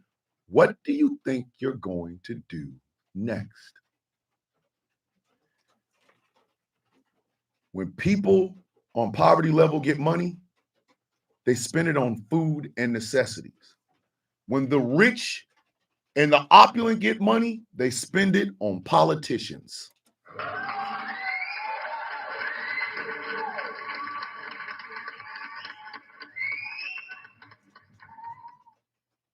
They pay for politicians.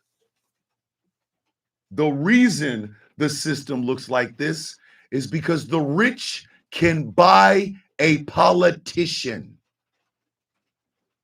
Let me say that one more time. The rich can buy a politician. I don't care how much you flaunt the money phone at the side of your head. You ain't got, I'm going to buy me a goddamn senator money, bitch. I don't care.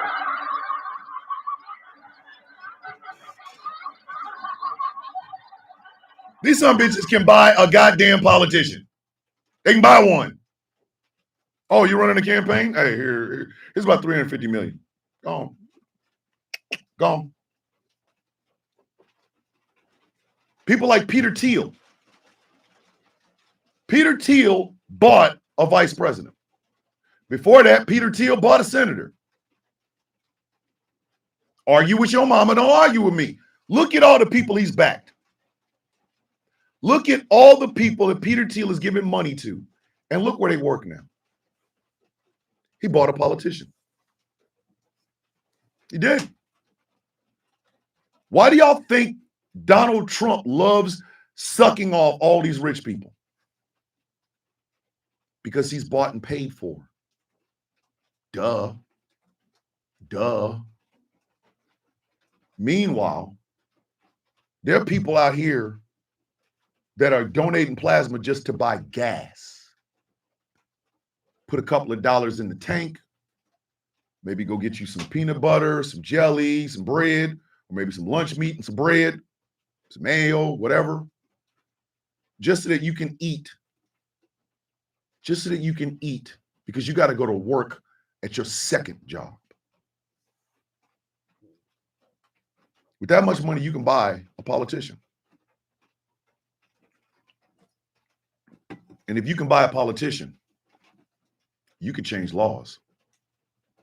You buy enough of them, you have a cadre. Morning, Tinchi. Mwah. You buy enough politicians, you have a cadre.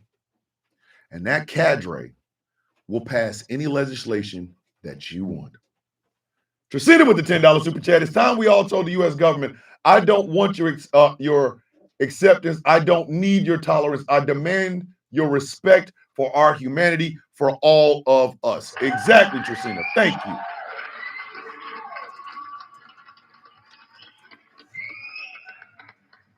That much money affords you a level of power that no one else has, that no one else is capable of having. And then all of a sudden, a politician forgets who the hell it is that put them there in the first place. Hold on. Ms. Lyle said, hell, they can buy me if that's the case. I don't cost much. Ms. Lyles!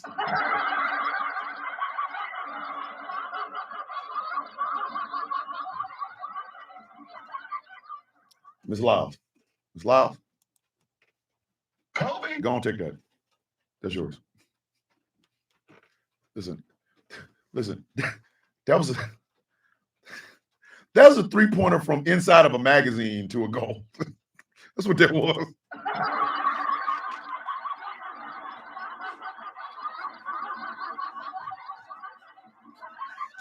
Hey, Ms. Lyles, go ahead and take this. Kobe. You can have that one. That's yours. Tinchi said same, though I'm expensive AF. And this is not just a America thing. The powerful countries thrive on keeping poor people poor and keep them fighting each other. I don't care where in the world you see a conflict between a group of people. Two things are always present there, even if you don't see them. One, somebody is benefiting from the two of them fighting. And two, most of the fighters on both sides ain't got a pot to piss in or a window to throw it out of. They're using ammunition and arms from China, Russia, the UK, France, and the United States. The 5 permanent members. No, is it? Yeah. Russia, China, France, UK, the United States. The 5 permanent members of the UN Security Council. They ain't fighting each other. It's mutually assured destruction. But they can damn sure get your two dumbasses out here fighting using weapons that they gave you just so that they can exploit the whatever minerals or whatever that's underneath the ground your dumbass is bleeding on. This is a worldwide thing, baby. Worldwide thing. Everybody in Europe talking about the people coming across the border and this, that, and the third. They don't realize that the people are only coming there because the countries you live in are the ones that screwed their shit up. How you gonna come to my house, blow my house up, and then when I follow you home and try to get into your house, you got a problem? Bitch, if you don't open that goddamn door, you don't open that goddamn door if I smack the brakes off your bitch ass. You won't come to my house, firebomb my house. Me, my wife, my kids sitting outside of a smoldering husk that used to be our home. So when we follow your bitch ass home, you talk about, you can't come in my house. Are you out of your goddamn mind, bitch? You blew up mine. Every person that crosses these borders, every person that comes in to places like France and Germany and England, they're only there because Germany, France, and England couldn't keep their ass out of their house. You goddamn right I'm coming to your house. You blow up my shit, bitch, I am now your roommate.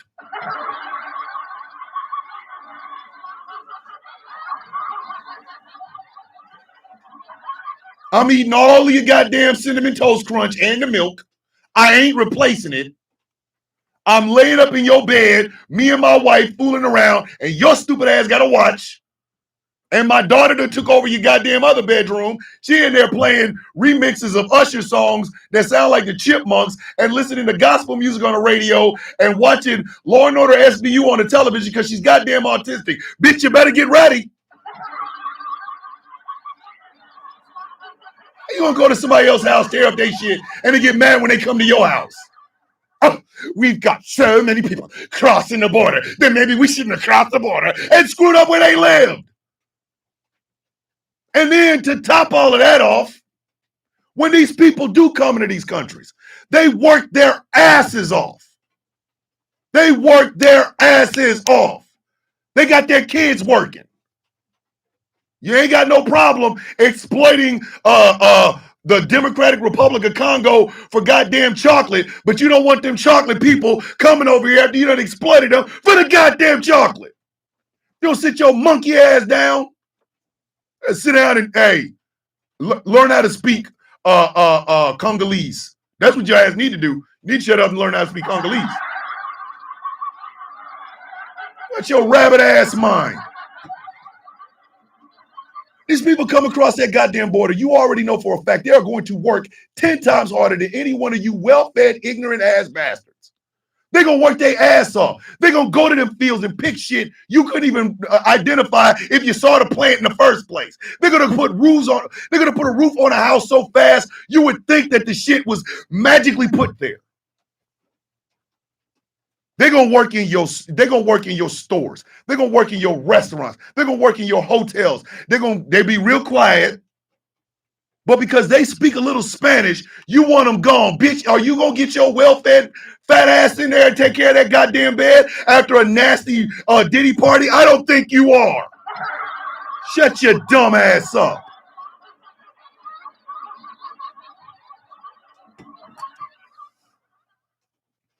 You out of your goddamn, you need to speak English when you come to America. Well, America need to learn to speak Spanish and get your ass out of there in the first place. The hell is wrong with you? All them goddamn Brits over there talking about, oh, the immigration policy is a problem. I'm thinking, well, maybe keep your ass out of the people that wouldn't be immigrants in the first place. You don't mess with their shit, they don't come to yours. But again, I'm wrong for saying it out loud. I'm the asshole for saying it out loud. I'm the asshole that says, I think Jeff Bezos shouldn't be able to buy a yacht with another yacht in it. In fact, I think we should repossess that yacht, sell it to whoever the hell's going to buy it, probably somebody in Saudi Arabia, and take that money and open up, I don't know, about 25 to 30 goddamn food pantries per state in the United States. I said what I said.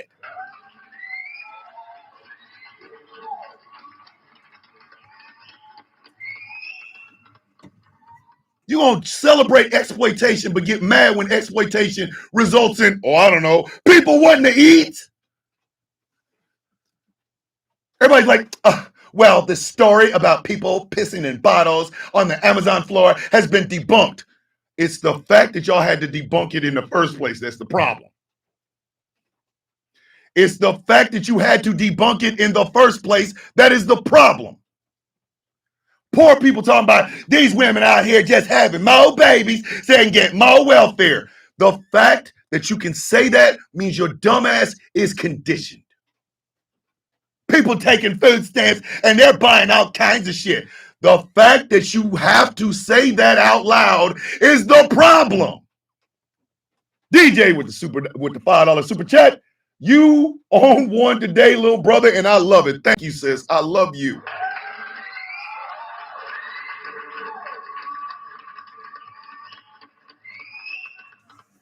Let me make this abundantly clear. If you are a white supremacist and your life is a dumpster fire, I'm gonna need you to pick a struggle. Pick a struggle. You gonna be white supremacist or you gonna eat? There's your struggle. Because if you want to eat that white supremacist shit, put it down. Take your ass to a black neighborhood and go, hey, I'm poor, you're poor, we need to go fight the rich. Or you can hold on to that, I'm proud to be white, and watch your kids starve to death, you dumb bastards. Make a decision. Make a goddamn decision. If you holding on to racist tendencies about immigrants, but you can't hold on to a sandwich, I'm gonna need you to pick a goddamn struggle. What you gonna do? Hate the migrant or eat? Those are the only two choices you have. Those are it. You do not have a third option. There is no third option. I'm going to keep my white supremacy and have a sandwich. Bitch, it don't work that way. It don't. Because a part of that white supremacy is your dumb ass worshiping the people that got more money in their pocket than you've had in your life. They got enough money in their pocket to buy everything in your goddamn world, including the trailer, the truck, and them 3 towhead ass white children of yours. Are you going to eat or are you going to be proud to be white? Which one is it, bitch? Make a decision. Pick a goddamn struggle. Pick one. You out here, I'm proud to be white. Meanwhile, if you broke your pinky toe, you could drive that 1988 Ford F-150 that you keep driving and putting duct tape over the holes inside the engine to the hospital because you can't even afford the goddamn medical bill, bitch. Make a decision. I'm proud to be white. All your bills is like Swallowed up. Have you ever been swallowed up? Have you gone through a time of swallowing where everything was overwhelming and you figure it out? Figure it the F out. Because this goes back to the essence of what I started the show with. Are you mad enough? Are you mad enough to let that bullshit go? Are you mad enough to stop picking on people with food stamps and WIC and TANF? Are you ready? Are you ready? Are you ready? Because if you want to sit over here and pretend like your life is just peaches and cream when you know for a goddamn fact the only reason you're making TikTok videos is because the light is there on your camera because you can't even pay your goddamn electrical bill. If you want to stay over there and try to shit on the pork, go ahead. And then when your house falls down on you and your children are looking at you like, Mommy, if we break up the ramen noodles into 4, can we all eat a square? You can hold on to that and watch your children disintegrate in front of you while you hold on to that arrogance that you think you have. You're out your goddamn mind. You are out of your skull.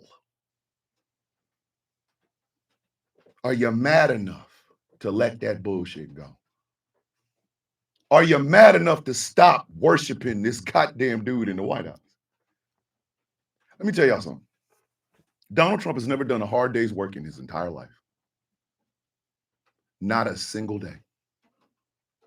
His daddy didn't. His granddaddy didn't. I don't trust a sumbitch without calluses on their hands. My hands are rough as shit. My hands are rough as shit. I don't trust a sumbitch with soft hands. I don't.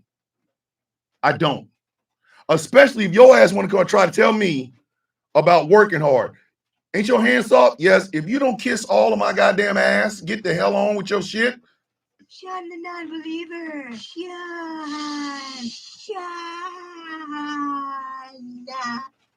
Keep that shit over there. Go over there with that. Don't come at me with that. Don't. Do not come to me and talk about hard work and bootstraps if your hands are soft as baby booty. I'm going to need you to get the hell out of my goddamn face before I steal on you. There's going to be some misunderstandings and furniture moving. You better move before I raise up and you're going to get swole. Don't get the bow out. Hands out here, soft as vulva lips, and you want to come talk to me about some goddamn working hard, bitch? If you don't get on, get your monkey ass out of here. What's wrong with you? You know, I think America doesn't have any work ethic. You got to get out there and work hard. Let me feel your hands. Oh, okay. Amen. Why is your hands as soft as a whisper? Because, well, you know, I work hard. Not with them soft ass hands. Get your ass out of my goddamn face before I smack the shit out of you. Don't get hit. Don't get hit. If your hands ain't rough and calloused, They soft as shit, and you got on Prada tennis shoes, bitch. I will beat the brakes off of you.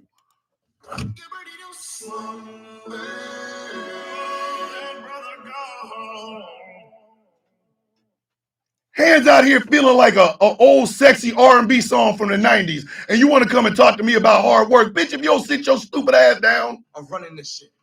Sit your $5 ass down before I make change. I will bitch, I will turn you into quarters. Don't play with me. And if you have rough, callous hands, stop worshiping the some bitch with these soft, buttery ass hands. What is wrong with you?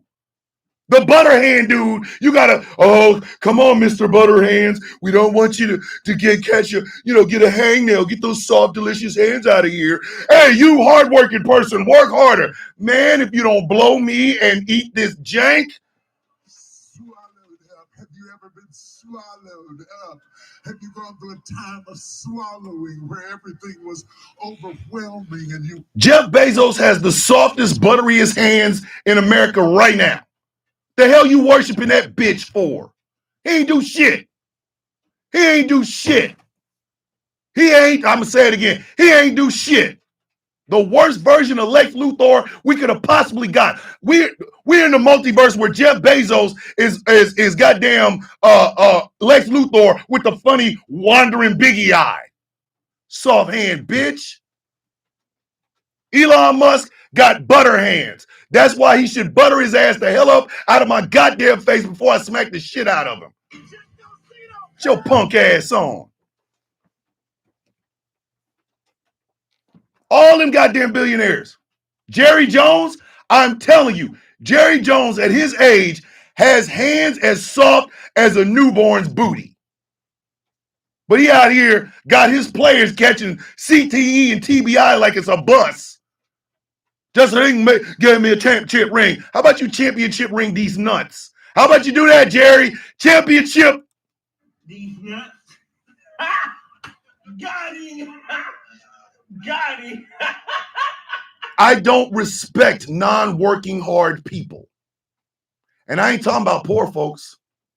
I can promise you that I'm not talking about poor people. I'm talking about the perpetual welfare queens of the United States, the billionaire company class. Butterhand having bitches got the nerve to be telling hardworking people, work harder. For every dollar you make per hour on a job, somewhere in a corporate office way up someplace else, they made 5. That's why the stock market is booming. Give a goddamn about that. Don't care. Stock market ain't shit without the workers. Stock market ain't shit without the workers. A hedge fund manager will get his head kicked off coming to play with me. I'm not even bullshit. I ain't even bullshit. I'm not even bullshit. If you a hedge fund manager, stay away from me. Stay away from me. Because I'm going to see your head and be like, I'm going to punch your goddamn head into the uprights. Don't come to me with that. Goddamn welfare queens are not the people y'all think they are.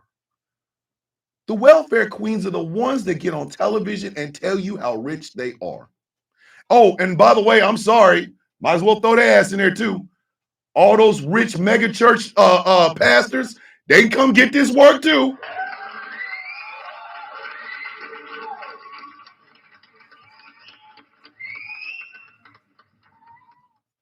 Remember that damn white pastor, the one that looks like a Oompa Loompa? I didn't talk about this watch is $84,000. I got 2 of them. Y'all hating on my jet. I got 2 of them. You know what else you should get? 2 goddamn kicks to the back of your raggedy ass head. While you preaching, somebody should drop kick you right in the back of your goddamn head. Hey, pastor, can you see when you're crippled from the eyebrows down? How great is that $84,000 watch when you can't move shit from your nose to the bottom of your goddamn feet? Does that sound violent? Yeah. Is it violent? No. It is called desperation, ladies and gentlemen. Desperation. And the Democrats, why are y'all here? Why are y'all here? Why are y'all here? Democrats out here like, well, we're doing something. All of us are sitting there going, I'm in danger. we in danger. All of us is like, hey, Democratic Party, Get up! get up. Fight. I know why you won't, though. Because you worship these rich sons of bitches, too. You do. Sorry. Oh, wow. Did he go there? Yep, I did. The elected officials we have in the United States are not afraid of us. And they should be. They're afraid of the rich people. And the only reason they're afraid of them is that they won't get campaign donations. That's on both sides of the political aisle. Doesn't matter. But they're not afraid of us. And you know why? Because we haven't embraced the power of the working class. We haven't. That's why I said, if you're a white supremacist and you're poor, bitch, pick a struggle. You want to eat or you want a white power? Which one do you, make a decision.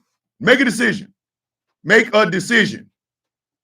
If you decide that your ass want to eat, then I'm going to need you to keep that white supremacy bullshit over there and understand that poverty don't give a damn how proud you are of your pale ass skin. Poverty is still coming after that pocket. Know what I mean?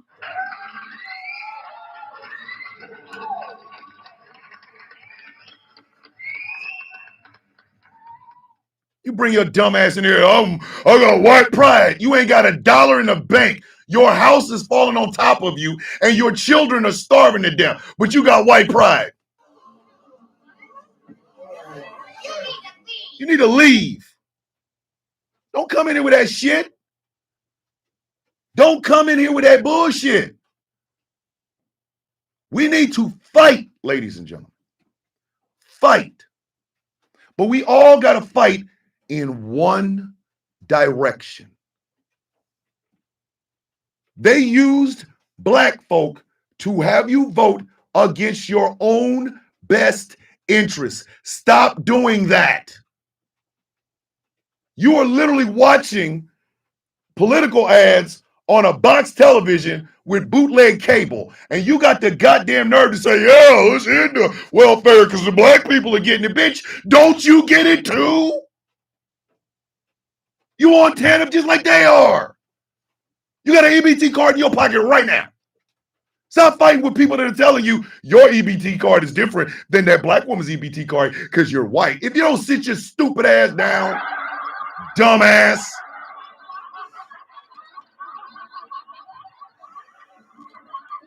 By the ignorant son bitch.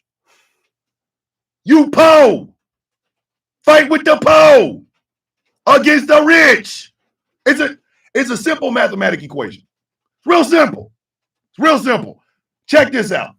Po-ass people plus more po-ass people fighting against rich people equals that's what the hell you supposed to do. The hell are you adding your stupid shit in there? Well, why can't you be proud to be black, but I can't proud to be white? Bitch, can you eat tonight? No. Then shut up. Follow me. Come over here. Go. Follow behind me. What the hell is wrong with you? You got to take your kids to a creek to swim because you can't afford to go to a pool. And that creek just so happens to be filled with chemicals, feces, and carcasses. But yeah, it's a great time. That's poverty.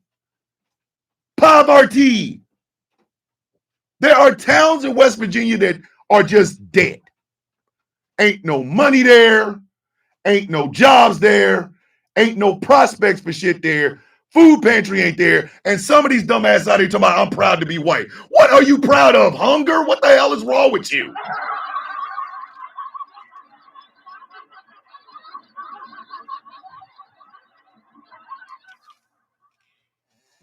The Movie Network is literally probably one of my favorite films of all time. The first time I saw it, I was hooked. Hooked, I tell you. Peter Finch as Howard Beale is probably one of the greatest acting performances of all time. He was the first actor to receive an Academy Award after he died. The only other one was Heath Ledger, which is kind of a bookend, because of the two characters that they played. Howard Beale literally said, "I'm as mad as hell and I'm not going to take it anymore." But that's not the speech y'all need to watch, though. No. You have to watch the speech about the tube. We talked about you eat like the tube, you breathe like the tube, you think like the tube. He says, he said, you people are the real thing. We are the illusion. One of the greatest acting performances of all time. But like I said, it bookends.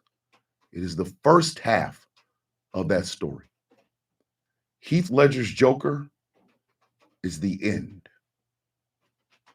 So right now, if you were to look at where we are, we have already screamed, "I'm mad as hell and I'm not going to take it anymore."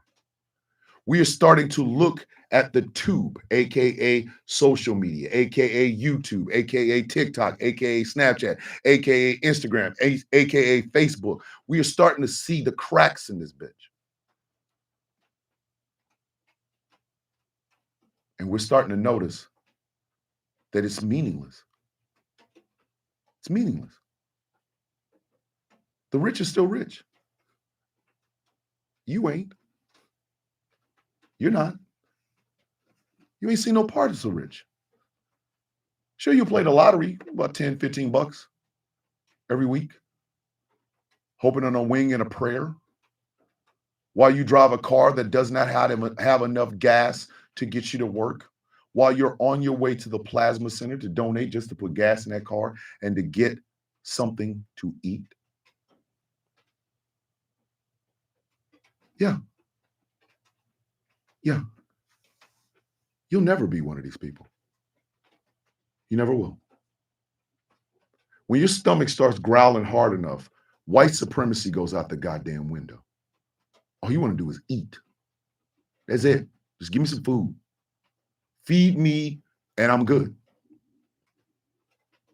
When you start looking at your bills piling up, you start getting phone calls from people that you got title loans for. Now you parking your car in different places so it doesn't get repoed, because you need that car to go to work.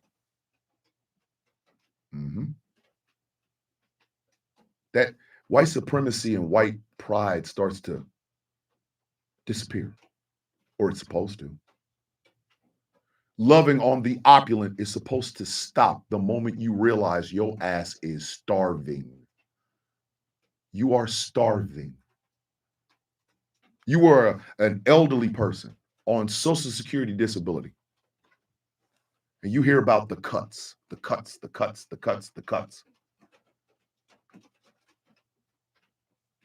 you start realizing some of those cuts are coming from something you need. Medicaid, Medicare, Social Security, government assistance. You start to realize that. You start to realize that if you get a chance to go to the hospital and not have to pay a bill, then so does a black person. And maybe that's a good thing. Instead of watching your money go fly over the top of your head in a military flyover during the goddamn Super Bowl, featuring a bunch of millionaires on a field, 2 millionaire owners, a millionaire halftime show, and all the people that are there buying tickets that are up there or upwards. They start off at $3,000 and up.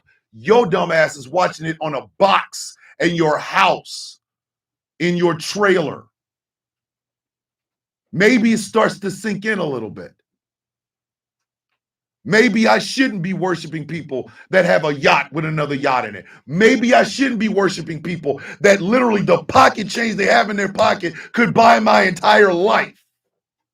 Maybe I should be a little bit more socialist, considering the fact the biggest welfare queens fly on private jets.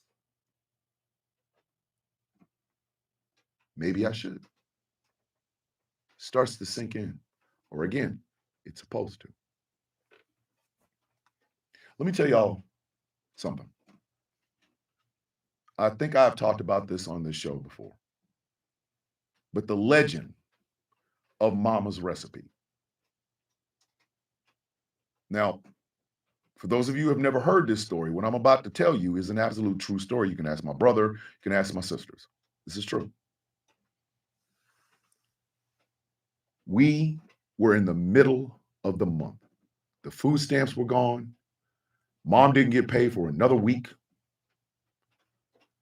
No food in the house except ground beef, 2 big cans of pork and beans. Mom's like, I'm gonna make Mama's recipe. So she grilled up the ground beef, put the 2 cans of pork and beans in a pot, poured the ground beef in it, stirred it up, fed it to us. A little salt, a little pepper. She fed it to us. It's one of the best meals we ever had. So much so that we, all 5 of us, have at one time or another made it for our kids, made it for our family. Now I understand people call pork and beans and ground beef a whole bunch of different things, but to us, it was called and remains Mama's Recipe. That was a mother looking at her children and realizing, I got to feed my kids. I got to do what I got to do. And if that means I just blend 2 things that are just ordinary things and my kids eat, that was enough. That Mama's Recipe story, to me, it's not about the food, okay? It goes far beyond the food. Because again, ground beef, pork and beans, a little salt, a little pepper, a little seasoned salt, things of that nature. It goes beyond that. It speaks to perseverance. It speaks to the idea of taking care of yourself and others. It speaks to the desperation that so many Americans have been living with for decades. It speaks to the inability of the people we put in the White House or in the Senate or in Congress or the governor's office to truly understand the people that they represent. That's what it speaks to. That story. I hold on to that. I hold on to that. My sisters hold on to that. My brother holds on to that story. And all 5 of us can make it. Just, hey, can you make some Mama's Recipe? Say no more, fam. I can do that. Quick 15, 20 minutes.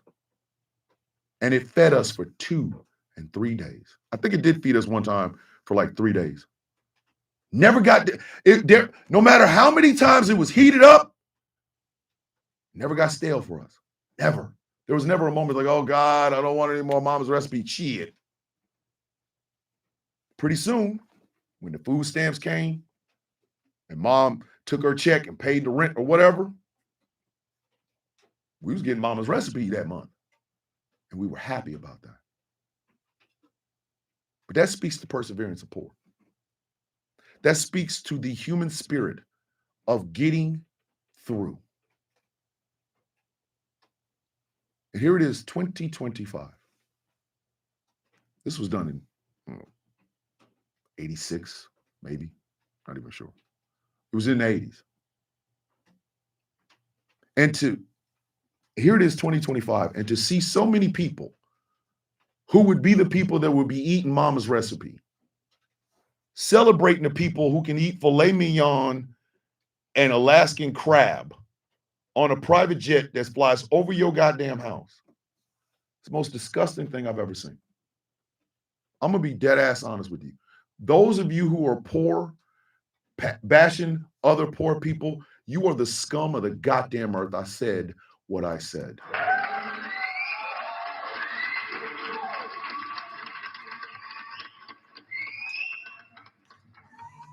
You are the downright 100% scum of the earth. You have barely anything. And here you are bashing people who also barely have anything. My good friend and my brother and co-owner of Ghost Claw Productions Radio, Mr. Jeff Kennedy, has entered the chat. Good morning, brother.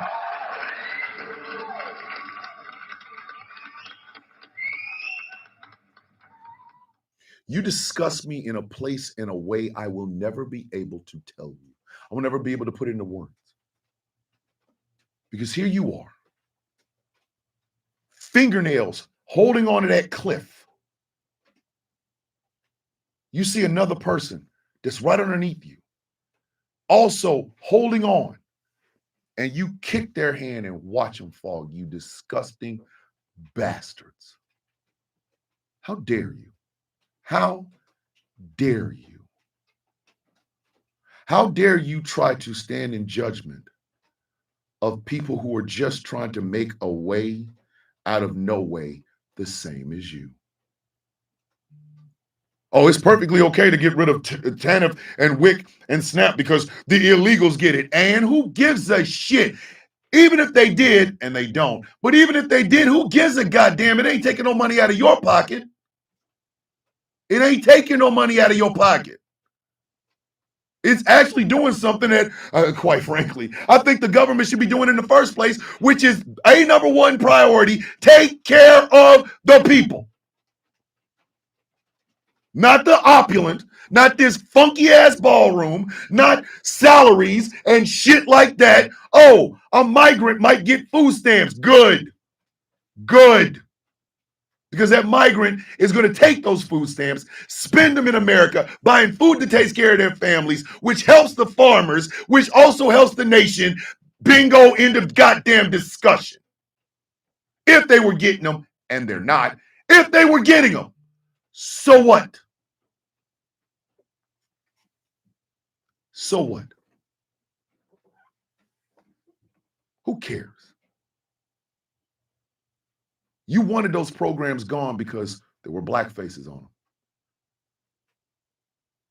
That's why y'all can sit up and poo-poo the black community as our violent culture, this, that, and the third, when some of you some bitches are walking around right now with an uncle or a cousin that has done disgusting shit. That's why you won't let your kids around them. That's why. You want to find out about the financier PDF file, but you don't want to even deal with the one of your family. Poverty don't give a shit about race, creed, national origin, religious preference, sex and sexuality, or disability. Poverty don't give a shit. Why are you over here patting pockets? Why are you over here patting pockets of poor people when the mother effer that has all your money is flying over the top of your house right now in a private jet you can't see? But you out here getting mad, cheering as people literally lose the ability to eat. Do you know how much of a piece of shit you got to be to do that? Just as SNAP adds more to the economy as a whole than it costs. Exactly. It's money circulating in. Everybody eats when the welfare is there. Everybody eats when the food stamps are there. Everybody eats when TANF and WIC are there. Everybody eats. You might not see it, but they do. Thank you, let's go. Thank you, Santiago. The Black Panther Party came up with school breakfast. Now it's done. Schools all over the world. I did it as a kid. Since I When I was going to a different school than my brothers and sisters, like I was in Westport Junior, I'd eat breakfast there. I would. I ate breakfast at Meservey when I was in 6th grade or 5th grade and my sister was in 5th grade or 4th grade. We ate breakfast at Meservey. It's pretty good. French toast, a little bit of sausage, some milk, and it got us started on our day. But you poor ass people got the nerve to kick down. I called y'all pussy, and I mean it. I did. I called y'all straight cat booty. Meow. Straight puss eye. Because you know it ain't another person on food stamps that is costing you a chance to be rich. You know that. You know exactly who is keeping you there. You know who it is. But you're afraid because you think one day you'll be like them and you don't want to insult them. Oh. You will never be them. I swear, if y'all have not listened to The Poverty of Philosophy by Immortal Technique, I need you to go listen to it today. I need that. I need you to put that in your veins, B. Because that line, no matter what kind of car you drive, what kind of fancy clothes you put on your back, you will never be them. They're always going to look at you as nothing but a little monkey. It's called The Poverty of Philosophy by Immortal Technique. Just type in Immortal Technique in Apple and Spotify, Immortal Technique in YouTube, whatever. Find it. It's called The Poverty. No, The Poverty of Philosophy. I swear. That song opened my goddamn mind so much. Mind you, it's a hip hop song, but it's spoken word. And it touched me. I'd rather be proud of what I am rather than being something I'm really not just to fit in. All of you po-ass people that are bashing other po-ass people, for the rich people, you will never be them. They will always look at you as nothing more than a little monkey. And it's true. Do y'all think Elon Musk cares about you? Y'all remember them dumbasses that was coming all over TikTok about Doge is going to send us $5,000 checks and everybody laughed in their goddamn face? Y'all remember that?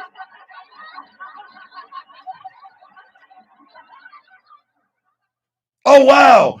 You know, Doge is finding all this government waste. We're getting $5,000 checks. All of them sounded like this.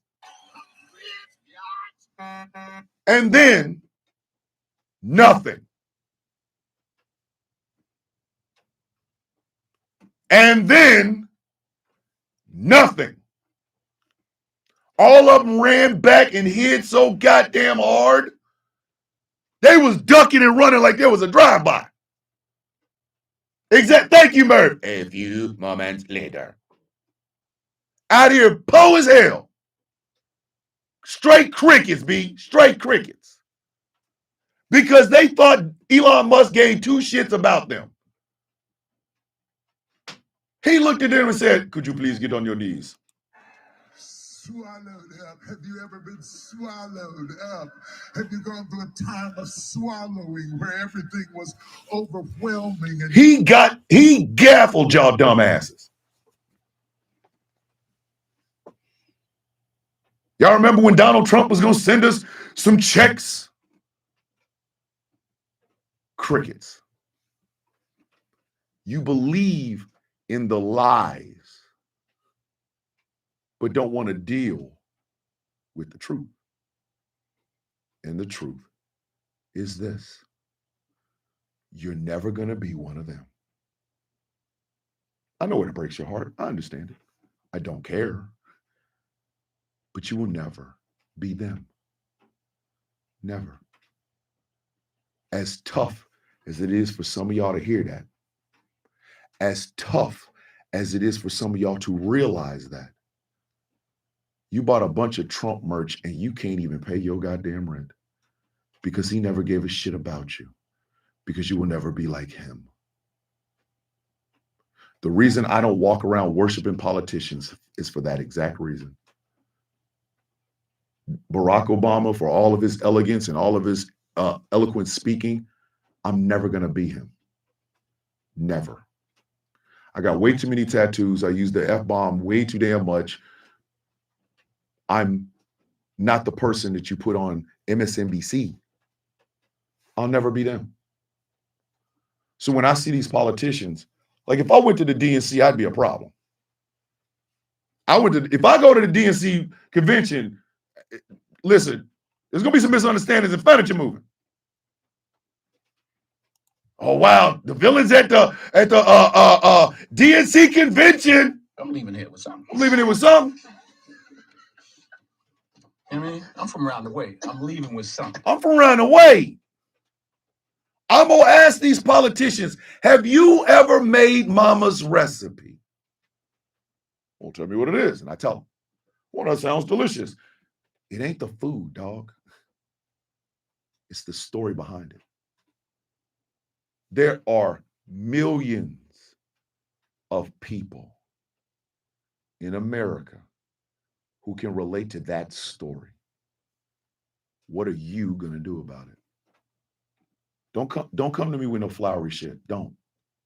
I'm too old and I'm too cranky for you to try to blow smoke up my ass. I will fart in your mouth. You know what I mean? Don't come to me with that. Give me some concrete.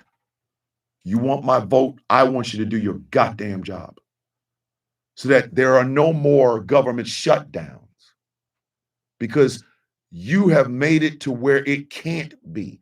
You have looked after the people and not these rich bastards. Don't come to me with no flowery ass speeches. I don't want to hear them. And I'm too goddamn old to drink that Kool-Aid. This was one of the things I said when I got in the Army in 2009. You can give me the safety brief, and not only am I going to do it, I was going to do it anyway before you gave me the safety brief. No, I don't drink and drive. No, I don't beat my wife. No, I don't do drugs. No, I don't beat animals or my kids. I don't do none of that shit. I'm not going out and partying. I got a wife and 5 kids in my house. I got to go home. So no, I wasn't going to do none of that shit anyway. I wasn't. That's how I feel when I listen to politicians try to sell me $1 million worth of game for subway tokens. Bitch, you cannot do, no. Get out of here, dog. It is the reason I can sit up and honestly say that Bill Clinton created New Democrats, and it's the worst goddamn thing to happen to the Democratic Party since them making the KKK. I said exactly what the hell I said. New Democrats are just Republican light. Bitch, I don't want to hear that. I don't. I will pardon my foot in your ass. I don't want to hear that shit. I want you to make sure no child in this country goes to bed hungry. I don't give a damn if it's a white supremacist kid. Your daddy, your mommy, your white supremacist. I don't give a shit. Are you eating? I want you to make sure every single person in America does not have to worry about going into financial ruin because they broke their toe and went to the ER. Don't give me no flowery goddamn speeches. Give me the real. I want that real. I want that uncut.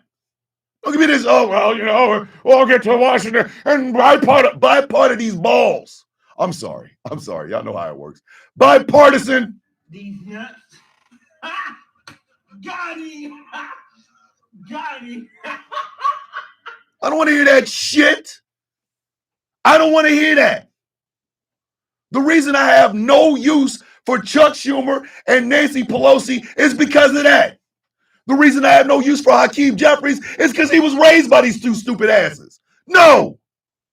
If you flowery speech me, I will fart in your mouth. You try to blow smoke up my ass, and I'm telling you right now, you can get a mouthful. You're going to get a mouthful.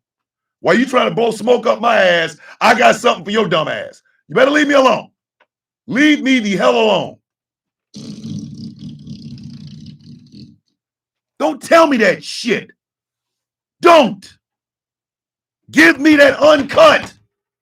What are your concrete ways to make sure poverty in America is taken care of and destroyed and not poor people? Where that? Where is it? Where is it? I don't want to hear any more about flowers. I don't. I don't. But are you mad enough, ladies and gentlemen? Are you mad enough to say the same thing?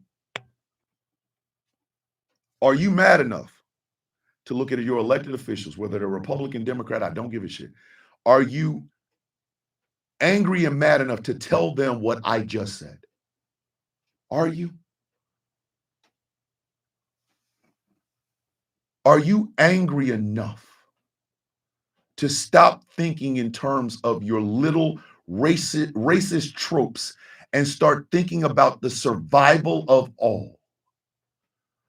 Are you angry enough to let it go? Are you mad enough to let that white supremacy shit go away? Huh? If your house is a dilapidated ass place, but you ain't got the money to fix it, but you walking around here with swastikas and white pride bullshit on your damn skin, are you ready to let that shit go to fight for everyone? Are you ready to finally call balls and strikes when it comes to these rich bitches? The real welfare queen. Are you mad enough to do it? Are you mad enough to not see when a mother of 4 just happens to walk out of Walmart with a whole cart full of shit, and when they ask you, I don't know what the hell you talking about, I ain't see shit? Are you mad enough to do that? Because you know some of us ain't gonna make it. Some of us ain't gonna make it. It is just true. Some of us ain't gonna make it. Everybody ain't gonna make it.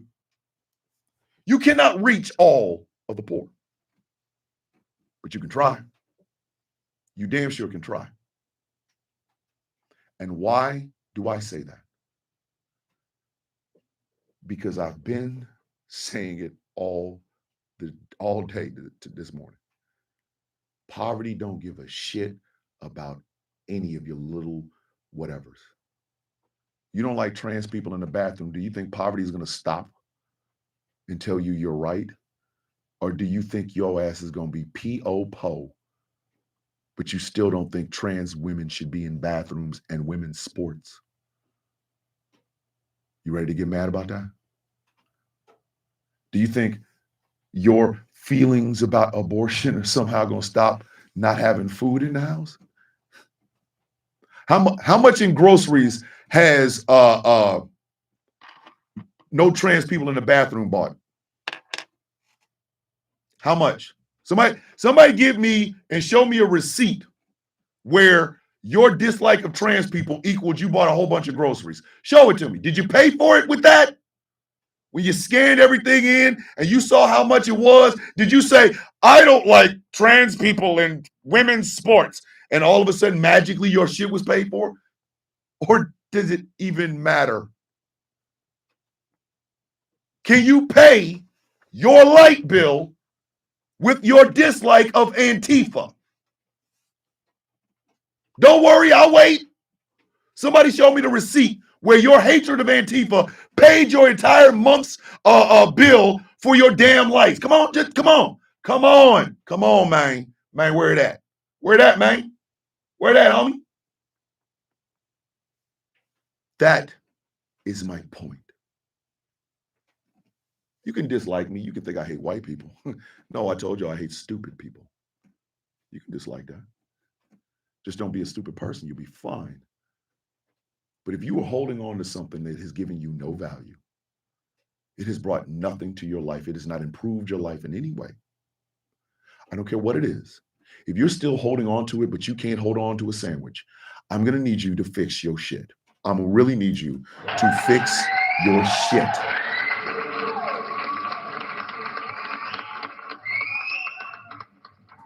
You are out here protecting a man with 3 houses while you live in the basement of a $10 house. Your mama still working in them $10 houses? Where they do that at? What part of the game is that? What part of the game is that? What part of the game is that? And again, ladies and gentlemen, that's my problem. That is my problem. I get it. I understand. It's hurtful. It's hurtful to hear. It is hurtful for somebody to tell it to you, whether it's through a microphone, through a TikTok video, or through a goddamn Reddit on Reddit, or a Reddit page on Reddit. But facts are still facts. Wedge issues don't feed your family. Hating Black Lives Matter ain't never paid a bill in your house.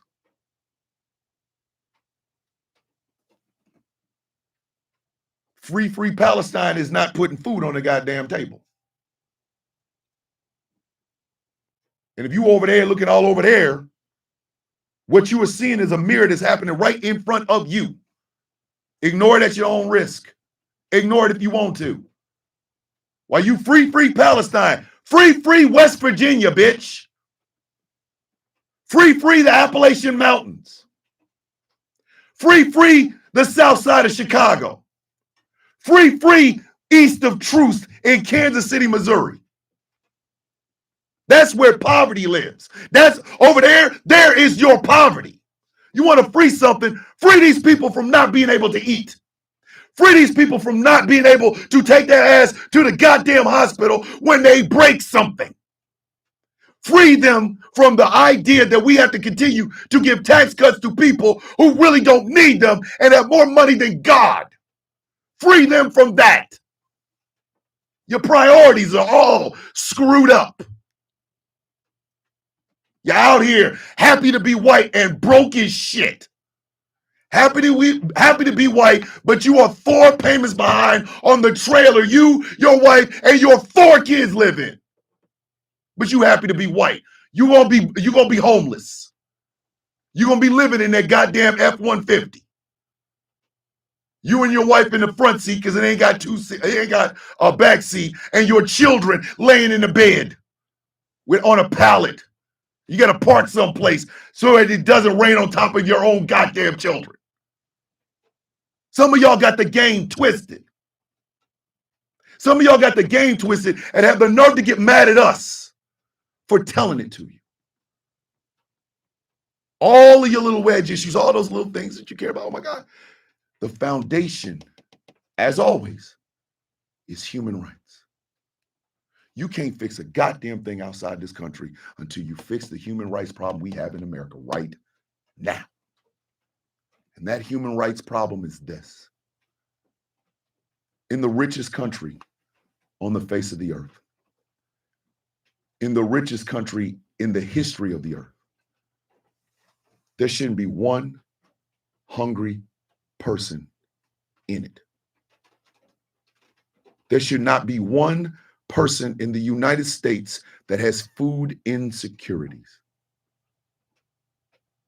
There should not be one person in the United States that has to donate plasma to put gas in their car because their job doesn't pay them enough to pay rent and gas. All other issues fade when that one is front and center. You can't save shit if you can't save yourself. So I'm going to end this show the way I started it. Are you angry? Are you mad enough to stop focusing on shit outside of the one thing you should have been focusing on in the first place? The rich get richer off your back. Then they get tax subsidies from your taxes. Then they buy politicians that you vote for. And those politicians make their lives easier with more tax cuts and more tax subsidies, and you work twice as hard for nothing. Are you mad yet? Are you pissed off? Are you ready to kick ass and take names? Are you ready to beat ass? Are you ready to tell these some bitches in one unified voice? You got to bring ass to get ass. You got to bring ass to get ass, baby. Are you mad enough? Because if you are, if you finally realize that all that other bullshit that you believed in has gotten you absolutely nowhere, you are ready to fight this system tooth and nail with everything in you, and you do not care who you stand next to do it, then my suggestion is this: get to talking, get to organizing, get to strategizing, and get to work. We have fallen off the ball, let alone taking our eye off of it. It is time for us to get up and kick ass and stop with the bullshit, please.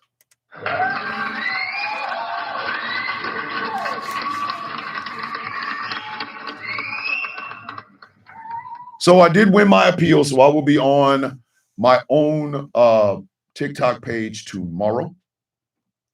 If you like what I am doing here and would like to help me continue to do it, think about becoming a Patreon at patreon.com/Thomas the Villain Bishop. For as little as $3 a month, you can help me keep all of this going. I only say that not because, oh, wow, I'm money hungry or things of that nature. I simply say it because this is an endeavor that has not generated millions of dollars for me. So I do need something to keep me running. I've got to buy cameras and monitors and microphones. As y'all can see, I'm going through a microphone phase. Like I got microphones. I got like 3 or 4 microphones and shit. Yeah, I mean, okay.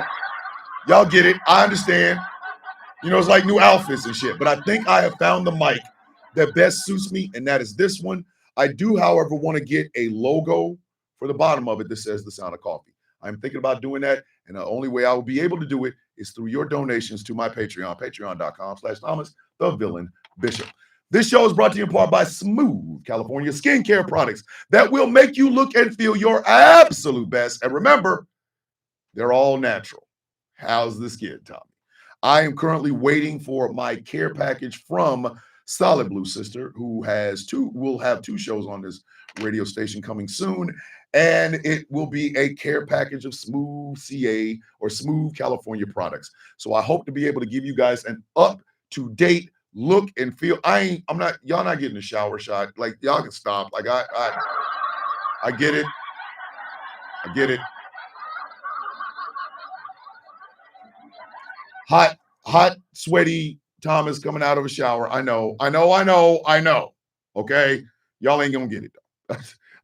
listen, that'll be on my Patreon. But go to smoothca.online, type in the Villain 25 for 25% off of your purchase, smoothca.online. This show is brought to you in part by Melanated Excellence, a celebration of the melanation. But remember, you don't have to be melanated to be a part of the celebration. Incredible apparel that celebrates the melanin and the excellence that is everything having to do with Blackness. Go to melexcellence.com and check them out. Show is brought to you in part by, okay, rep your set, babies.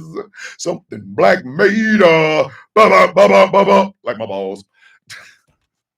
I got to give you that one. Like, I'm sorry. Wait a minute. That was wrong. Y'all stay there for that. Listen, y'all stay there for that. That was y'all. Y'all stay there for that one. Go to somethingBlackMade.com. Check out the incredible apparel that they have on their website. Letterman's jackets, real Letterman's jackets for all you high school dropouts. You just have to tell them you went to South Boston Methodist High School or whatever, right? Go to somethingBlackMade.com. And finally, this show is brought to you in part by W Energy. That's right, kids. All of this action that y'all see me doing on the screen, yes, it is caffeine driven, but it is also W Energy driven. Trust me when I tell you, I drink something called Grandpa's Denture Water. Literally, I know it sounds disgusting, but it's absolutely delicious. And literally, it kickstarts my day. They have a mystery drink coming out. I am going to order it, and then I'm going to tell you exactly how it is. Go to w.gg, type in Thomas Bishop for 10% off of your purchase, w.gg. The Sound of Coffee Shop is open, is running, and is piping hot. The design that I made for my No Kings shirt that I ordered and didn't get here until Saturday, the one I was wearing last night, that design will be on the Sound of Coffee Shop. And literally it says, what's a king to a villain? When you wear it, you get a chance to feel like your ass is really standing up against this bullshit. Yes, it's a shop. Yes, I own it. Yeah, I get some money out of it. But guess what? You know what you get? Quality. You get quality, you get funny, you get all the things that make the Sound of Coffee what it is. It is people driven, and so is the shop. Go to the Sound of Coffee, all one word, -shop.fourthwall.com. There are big changes coming to GCPR. Very, very, very big changes. We've got two new shows coming to GCPR. We've got the Taz Effect with Taz J. It will be your news and information hub. You won't have to worry about mainstream media. Taz has you covered.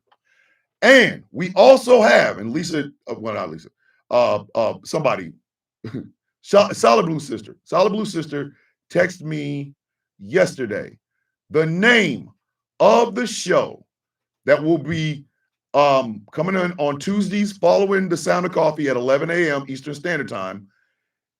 It will be called Keep It Solid with Solid Blue Sister, 8 a.m. Pacific Standard Time for an hour. That's at 11 a.m.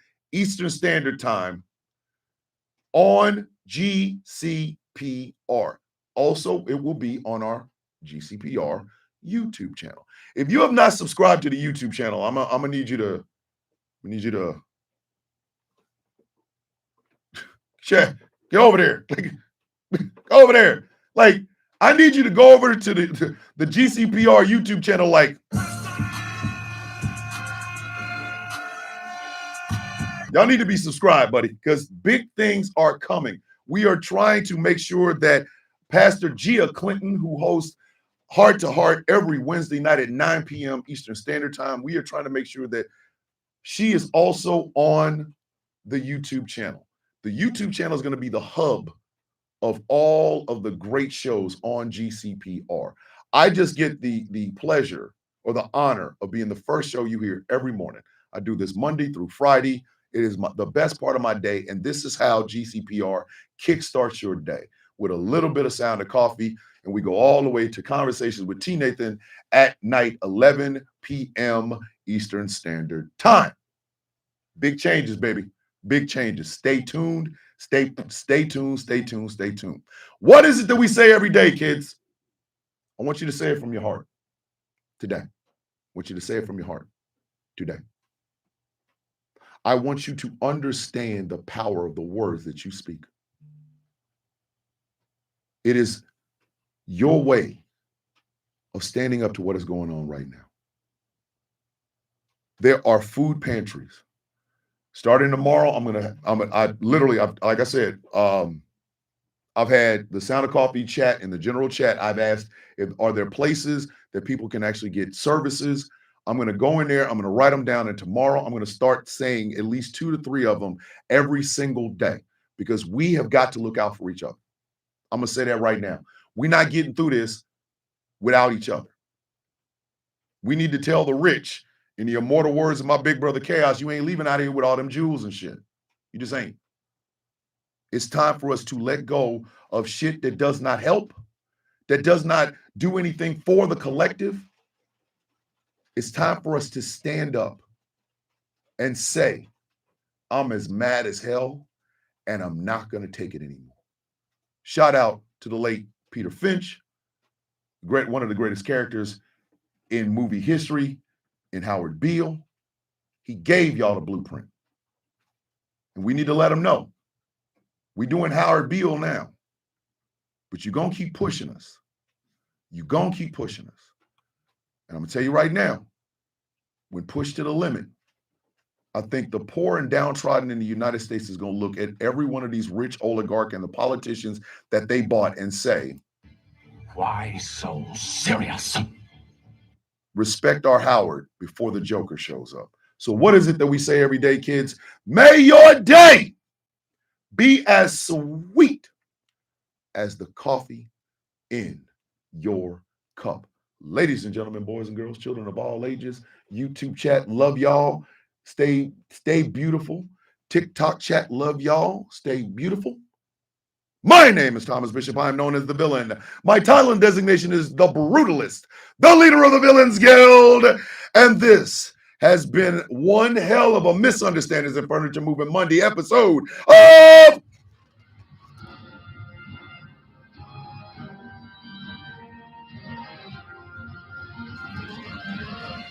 The Sound of Coffee on Ghost Call Productions Radio, GCPR, where every voice matters.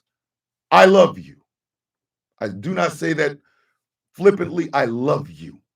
I am proud of you. If no one tells you these things today, I'm saying it. You are needed. You are the best part of the world. We need you here. We need you in the fight. If no one else says it to you, I'm saying it. With love in my heart, I say this. With peace on my mind, I give this. Oh, shit, Lord. And just a little bit of hair grease. I will see you all in the morning on my regular page on TikTok. On my regular page on TikTok. I love y'all. Be safe. Have a great, productive day. Trifling Tuesday tomorrow. Let's see what nastiness we can get into. Peace. I love you guys. Don't ever forget.